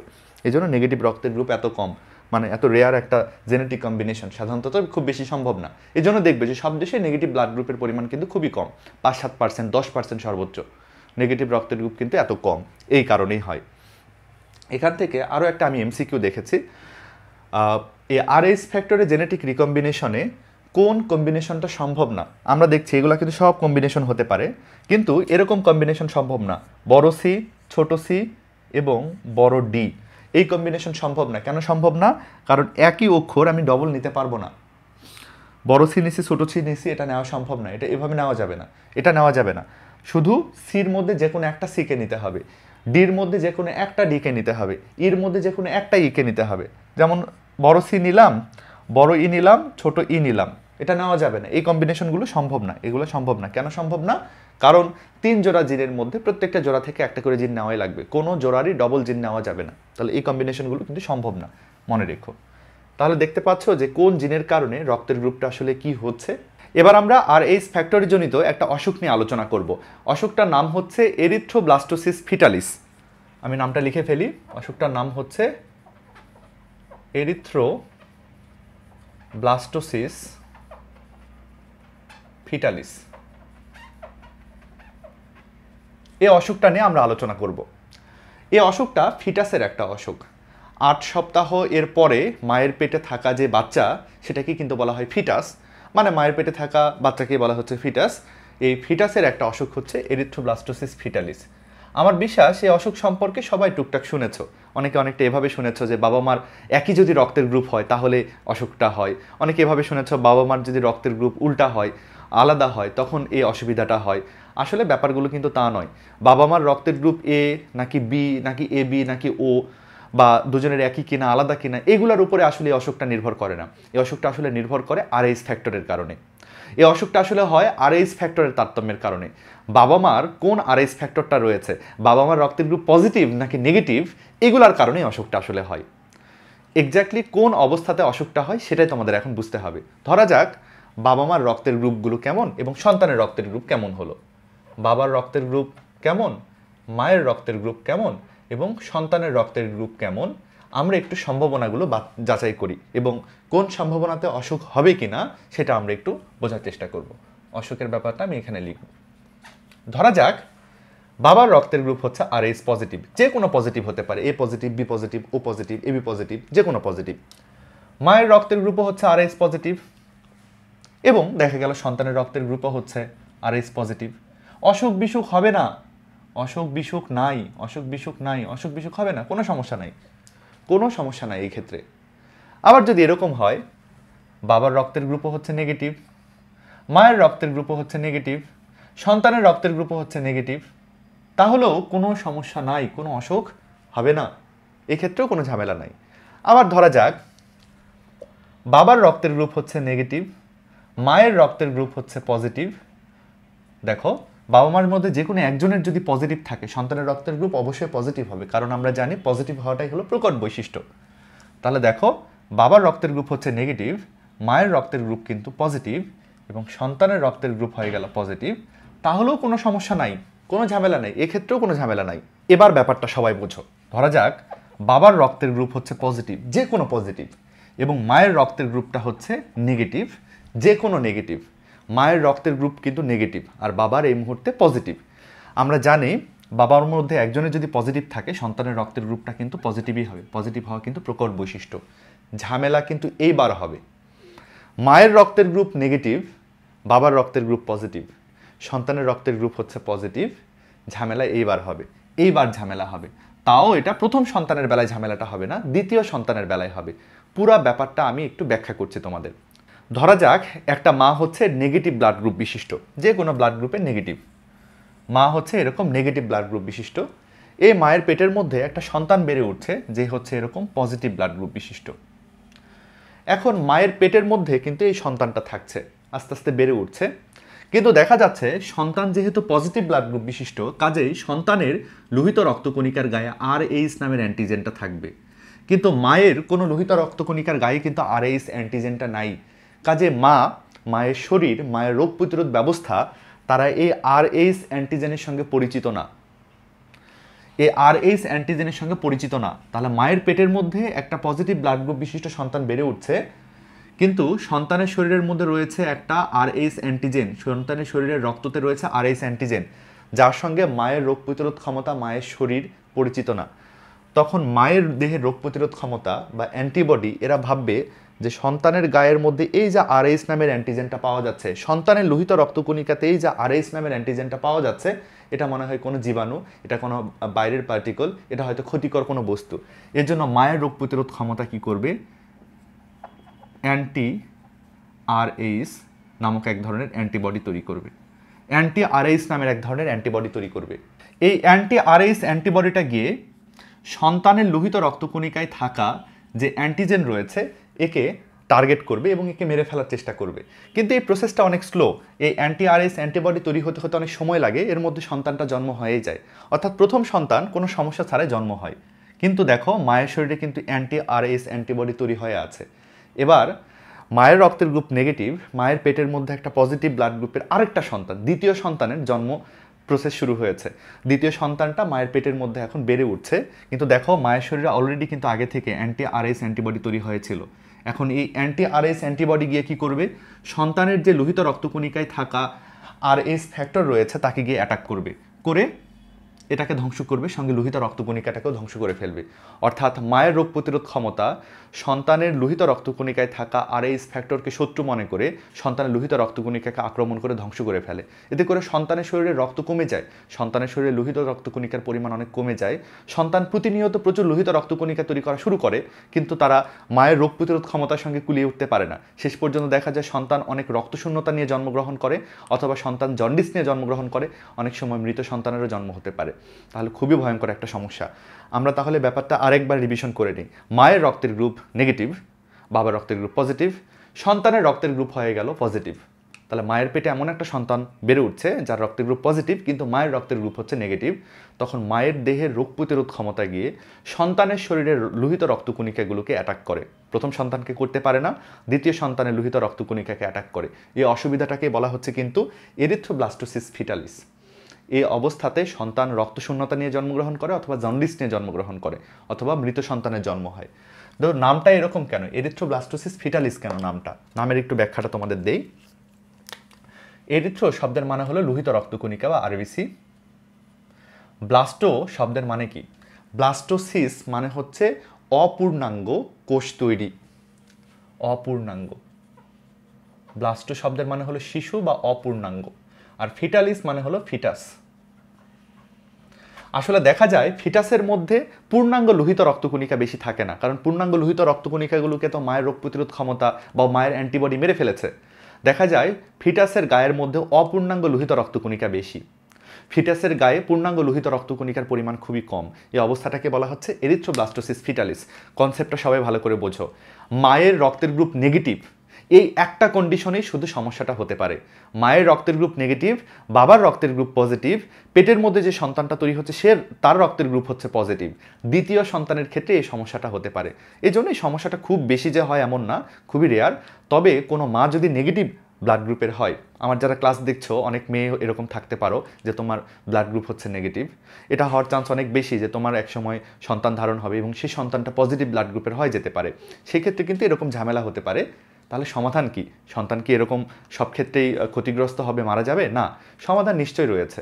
সমাধান রয়েছে চিকিৎসা বিজ্ঞানে। আসলে যেটা করা হয় প্রথম সন্তান জন্মের পরে, প্রথম সন্তানের তো কোনো ক্ষতি হয় না আমরা জানি, প্রথম সন্তান জন্মের পরপরই মায়ের চিকিৎসা শুরু হয়। মাকে বেশ কিছু অ্যান্টি আরএইচ অ্যান্টিবডির একগুলা ইনজেকশন দেওয়া হয়। অ্যান্টি আরএইচ অ্যান্টিবডির এক ধরনের ইনজেকশন দেওয়া হয়। এই ইনজেকশনগুলো দেওয়া হলে মায়ের অ্যান্টি আরএইচ যে অ্যান্টিবডিগুলো আছে সেগুলো আর সঠিকভাবে কাজ করে না, অর্থাৎ তখন মায়ের রোগ প্রতিরোধ ক্ষমতা গিয়ে সন্তানের লোহিত রক্তকণিকাকে আর অ্যাটাক করে না, অর্থাৎ সন্তান বেঁচে যায়। চিকিৎসা নিশ্চয়ই রয়েছে, এবং ব্লাড গ্রুপ যদি তোমার জানা থাকে, তোমার রক্তের গ্রুপ নেগেটিভ তুমি এটা যদি জানো এবং ডাক্তারকে যদি তুমি এই ব্যাপারটা বলো, নিশ্চয়ই সন্তান জন্মের সময় এই ব্লাড গ্রুপিংয়ের যে টেস্টগুলো করাই হয়, সন্তানের এবং মায়ের ব্লাড গ্রুপগুলোকে যাচাই করে ডাক্তার এই ব্যবস্থাগুলোকে নেয়। তোমাদের অবশ্যই নিজেদের ব্লাড গ্রুপ জেনে থাকতে হবে। এবং ব্যাপারটা কি, এই পুরা এটা সম্পর্কে আশা করি সবাই পরিষ্কার ধারণা পেয়েছো। শুধু নেগেটিভ ব্লাড গ্রুপ বিশিষ্ট মেয়েরাই কিছুটা রিস্কের মধ্যে থাকে তাদের সন্তানের স্বাস্থ্যের ক্ষেত্রে। অন্য কোনো ক্ষেত্রে কিন্তু সমস্যা নাই। পজিটিভ ব্লাড গ্রুপের যারা, তাদের কিন্তু কোনো সমস্যা নাই। দেখো এই যে বাবারও পজিটিভ মায়েরও পজিটিভ, ঝামেলা নাই কিন্তু। একই ব্লাড গ্রুপ হলে কোনো সমস্যা নাই। সমস্যা হচ্ছে বাবার পজিটিভ মায়ের নেগেটিভ সন্তান পজিটিভ হলে, এই একটা ক্ষেত্রে শুধু সমস্যা। এবার আমরা আলোচনা করব রক্তের গ্রুপ নির্ণয়ের প্রয়োজনীয়তা। আমাদের রক্তের গ্রুপটা আমাদের কেন জানা থাকা দরকার, এটা বর্তমান সময়ে খুবই দরকারি। তারপরেও পরীক্ষা এখান থেকে সিকিউ আসে, সিকিউ আমরা কি কি লিখতে পারি সেটা আমরা জানবো। এই পয়েন্টগুলো ছাড়াও তোমরা নিজেদের মতো করে আরও পয়েন্ট অ্যাড করে দিতে পারো যদি সিকিউ আসে। প্রথম লাইনটা হচ্ছে রক্তপাত এবং সার্জারির প্রয়োজনে রক্তদানের জন্য। আমরা জানি সার্জারি করলে প্রচুর রক্তের প্রয়োজন হয়, অথবা কেটে গেলে বা বড় দুর্ঘটনা ঘটলে রোগীর শরীর থেকে অনেক রক্ত বেরিয়ে আসে। যেই গ্রুপের রক্ত তাকে কিন্তু সেই গ্রুপেরই রক্ত দিতে হয়। এছাড়া দেওয়া নেওয়ার কিছু রুল আছে, আমরা কিন্তু ব্লাড গ্রুপের প্রথমের দিকেই জেনেছি ওগুলা। যাই হোক, রক্ত দেওয়া নেওয়ার ক্ষেত্রে অবশ্যই রক্তের গ্রুপ জানাটা কিন্তু জরুরি। তারপরে দেখো অঙ্গ প্রতিস্থাপনের জন্য। আমি আমার কিডনিটাকে কাউকে ডোনেট করতে চাই, আমি কারো থেকে একটা কিডনি নিতে চাই, এরকম অঙ্গের যদি প্রতিস্থাপন করতে চাই তাহলেও কিন্তু রক্তের গ্রুপ মেলাটা আবশ্যক। আমার রক্তের গ্রুপ এবি নেগেটিভ, আমি যদি কারো থেকে কিডনি নিতে চাই তারও রক্তের গ্রুপ হতে হবে এবি নেগেটিভ। চাইলে আমি নিতে পারবো না, বুঝতে পারছো? এই জন্য কিন্তু রক্তের গ্রুপটাও আমাদের জানা দরকার। এরিথ্রোব্লাস্টোসিস ফিটালিস প্রতিরোধে আমরা জানি যে মায়ের রক্তের গ্রুপ যদি নেগেটিভ হয় এবং তার পেটের যে সন্তানটা সেটা যদি পজিটিভ রক্তের গ্রুপের হয়, তাহলে মায়ের রোগ প্রতিরোধ ক্ষমতা সন্তানের লোহিত রক্তকণিকাকে ধ্বংস করতে থাকে। এই অবস্থাটাকে বলা হচ্ছে এরিথ্রোব্লাস্টোসিস ফিটালিস। এবং ভালো করে চিকিৎসা দেওয়া হলে এই সমস্যাটা কিন্তু এড়ানো সম্ভব। কাজেই রক্তের গ্রুপ কিন্তু অবশ্যই মায়ের জানা থাকতে হবে, তার রক্তের গ্রুপ কি তার কিন্তু জানা থাকতে হবে। অপরাধী শনাক্তকরণ পূর্বে ব্যবহার হতো, রক্তের গ্রুপ ব্যবহার করে পূর্বে অপরাধী শনাক্ত করা হতো। হয়তো একটা ক্রাইম সিন যেখানে রক্ত পাওয়া গেল, মৃত ব্যক্তির রক্ত পাওয়া গেল, খুনিরও রক্ত পাওয়া গেল, খুনির রক্তের গ্রুপটা দেখা গেল হচ্ছে বি পজিটিভ। এখন সম্ভাব্য যতগুলো আসামি রয়েছে সবারই রক্তটিকে টেস্ট করে জানা যেত যে কার রক্তের গ্রুপ আসলে বি পজিটিভ। যে যার বি পজিটিভ রক্তের গ্রুপ তাকে আরও বেশি প্রাইম সাসপেক্ট মনে করা হতো। বর্তমানে আরও উন্নত শনাক্তকরণ পদ্ধতি চলে এসছে, বর্তমানে ডিএনএ টেস্ট চলে এসছে। এটা আসার আগে অনেক পূর্বে রক্তের গ্রুপ ব্যবহার করেও অপরাধী শনাক্তকরণ করা হতো। জাতিতত্ত্ব এবং নৃতত্ত্ব গবেষণার জন্য। জাতিতত্ত্ব নৃতত্ত্ব গবেষণা ব্যাপারটা কি, এই ব্যাপারটা আসলে কি তোমাদের আগেও হয়তো বলেছি যে একটা জাতির ব্লাড গ্রুপ কিন্তু একরকম হয়, আরেকটা জাতির ব্লাড গ্রুপ কিন্তু আরেক রকম হয়। একটা জাতির মধ্যে নিশ্চয়ই ওই সবচেয়ে বেশি থাকে ও, তারপরে থাকে বি, তারপরে থাকে এ, তারপরে থাকে এ বি, এভাবে রক্তের গ্রুপগুলো থাকে, কিন্তু পার্সেন্টেজের একটা তারতম্য রয়েছে। হয়তো আমেরিকানদের মধ্যে নেগেটিভ ব্লাড গ্রুপ বেশি, বাঙালিদের মধ্যে নেগেটিভ ব্লাড গ্রুপ কম। এভাবে একটা জাতির কিন্তু ব্লাড গ্রুপের তারতম্য থাকে। আমরা ব্লাড গ্রুপটা গবেষণা করে বিভিন্ন জাতিকেও শনাক্ত করতে পারি যে এই জাতির মধ্যে বেশি নেগেটিভ রক্ত পাওয়া যাচ্ছে, তার মানে এই জাতি হলো এইটা। এভাবে কিছু আইডিয়া পাওয়া যায়। পিতৃত্ব নির্ণয়ের জন্য পূর্বে কিন্তু রক্তের গ্রুপ ব্যবহার করে পিতৃত্ব নির্ণয় করা হতো, কারণ আমরা জেনেছি বাবা মার রক্তের গ্রুপ এইটা হলে সন্তানের রক্তের গ্রুপ এইটাই হবে, এরকম সুনির্দিষ্ট কিছু নিয়ম কানুন আছে। বাবার আমার রক্তের গ্রুপ হচ্ছে বাবার এ আর মায়ের হচ্ছে ও, তাহলে সন্তানের মধ্যে দেখা যাবে রক্তের গ্রুপ এ এবং ওর বাইরে কিছু থাকবে না। হুট করে বাবার রক্তের গ্রুপ এ এবং মায়ের রক্তের গ্রুপ ও, কিন্তু সন্তানের মধ্যে বি রক্তের গ্রুপ পাওয়া গেল। বুঝতে হবে যে পিতৃত্বতে একটা সমস্যা রয়েছে। এই সমস্যাগুলোর দিকে দৃষ্টি রেখেই কিন্তু পিতৃত্ব নির্ণয় করা যায়। তবে আমি আগেও বলেছি, এখনও বলছি, বর্তমানে আমরা ডিএনএ টেস্ট করে পিতৃত্ব নির্ণয় করে অপরাধী শনাক্তকরণ করি। তবে অনেক পূর্বে, আজ থেকে প্রায় 100 বছর পূর্বে, 150 বছর পূর্বে, তখন তো ডিএনএ টেস্ট ছিল না। তখন এই ব্লাড গ্রুপ টেস্ট করে করেই কিন্তু এভাবে বিভিন্ন পিতৃত্ব নির্ণয় করা হতো। বিশেষ করে রাজাদের বংশে কে উত্তরাধিকার হবে, কে হচ্ছে রাজা হবে, কে রাজা হবে না, এইগুলো ব্যাপার জানার জন্য কিন্তু পিতৃত্ব নির্ণয়টা খুবই গুরুত্বপূর্ণ ছিল। তখন এভাবে ব্লাড গ্রুপ ব্যবহার করেই কিন্তু পিতৃত্ব নির্ণয় করা হতো। ব্লাড গ্রুপ সম্পর্কীয় সব আলোচনা শেষ হলো। আমার বিশ্বাস তোমরা সব কিছুই বুঝছো। এই আলোচনাটা কিন্তু আমাদের প্রাত্যহিক জীবনের জন্য খুবই গুরুত্বপূর্ণ।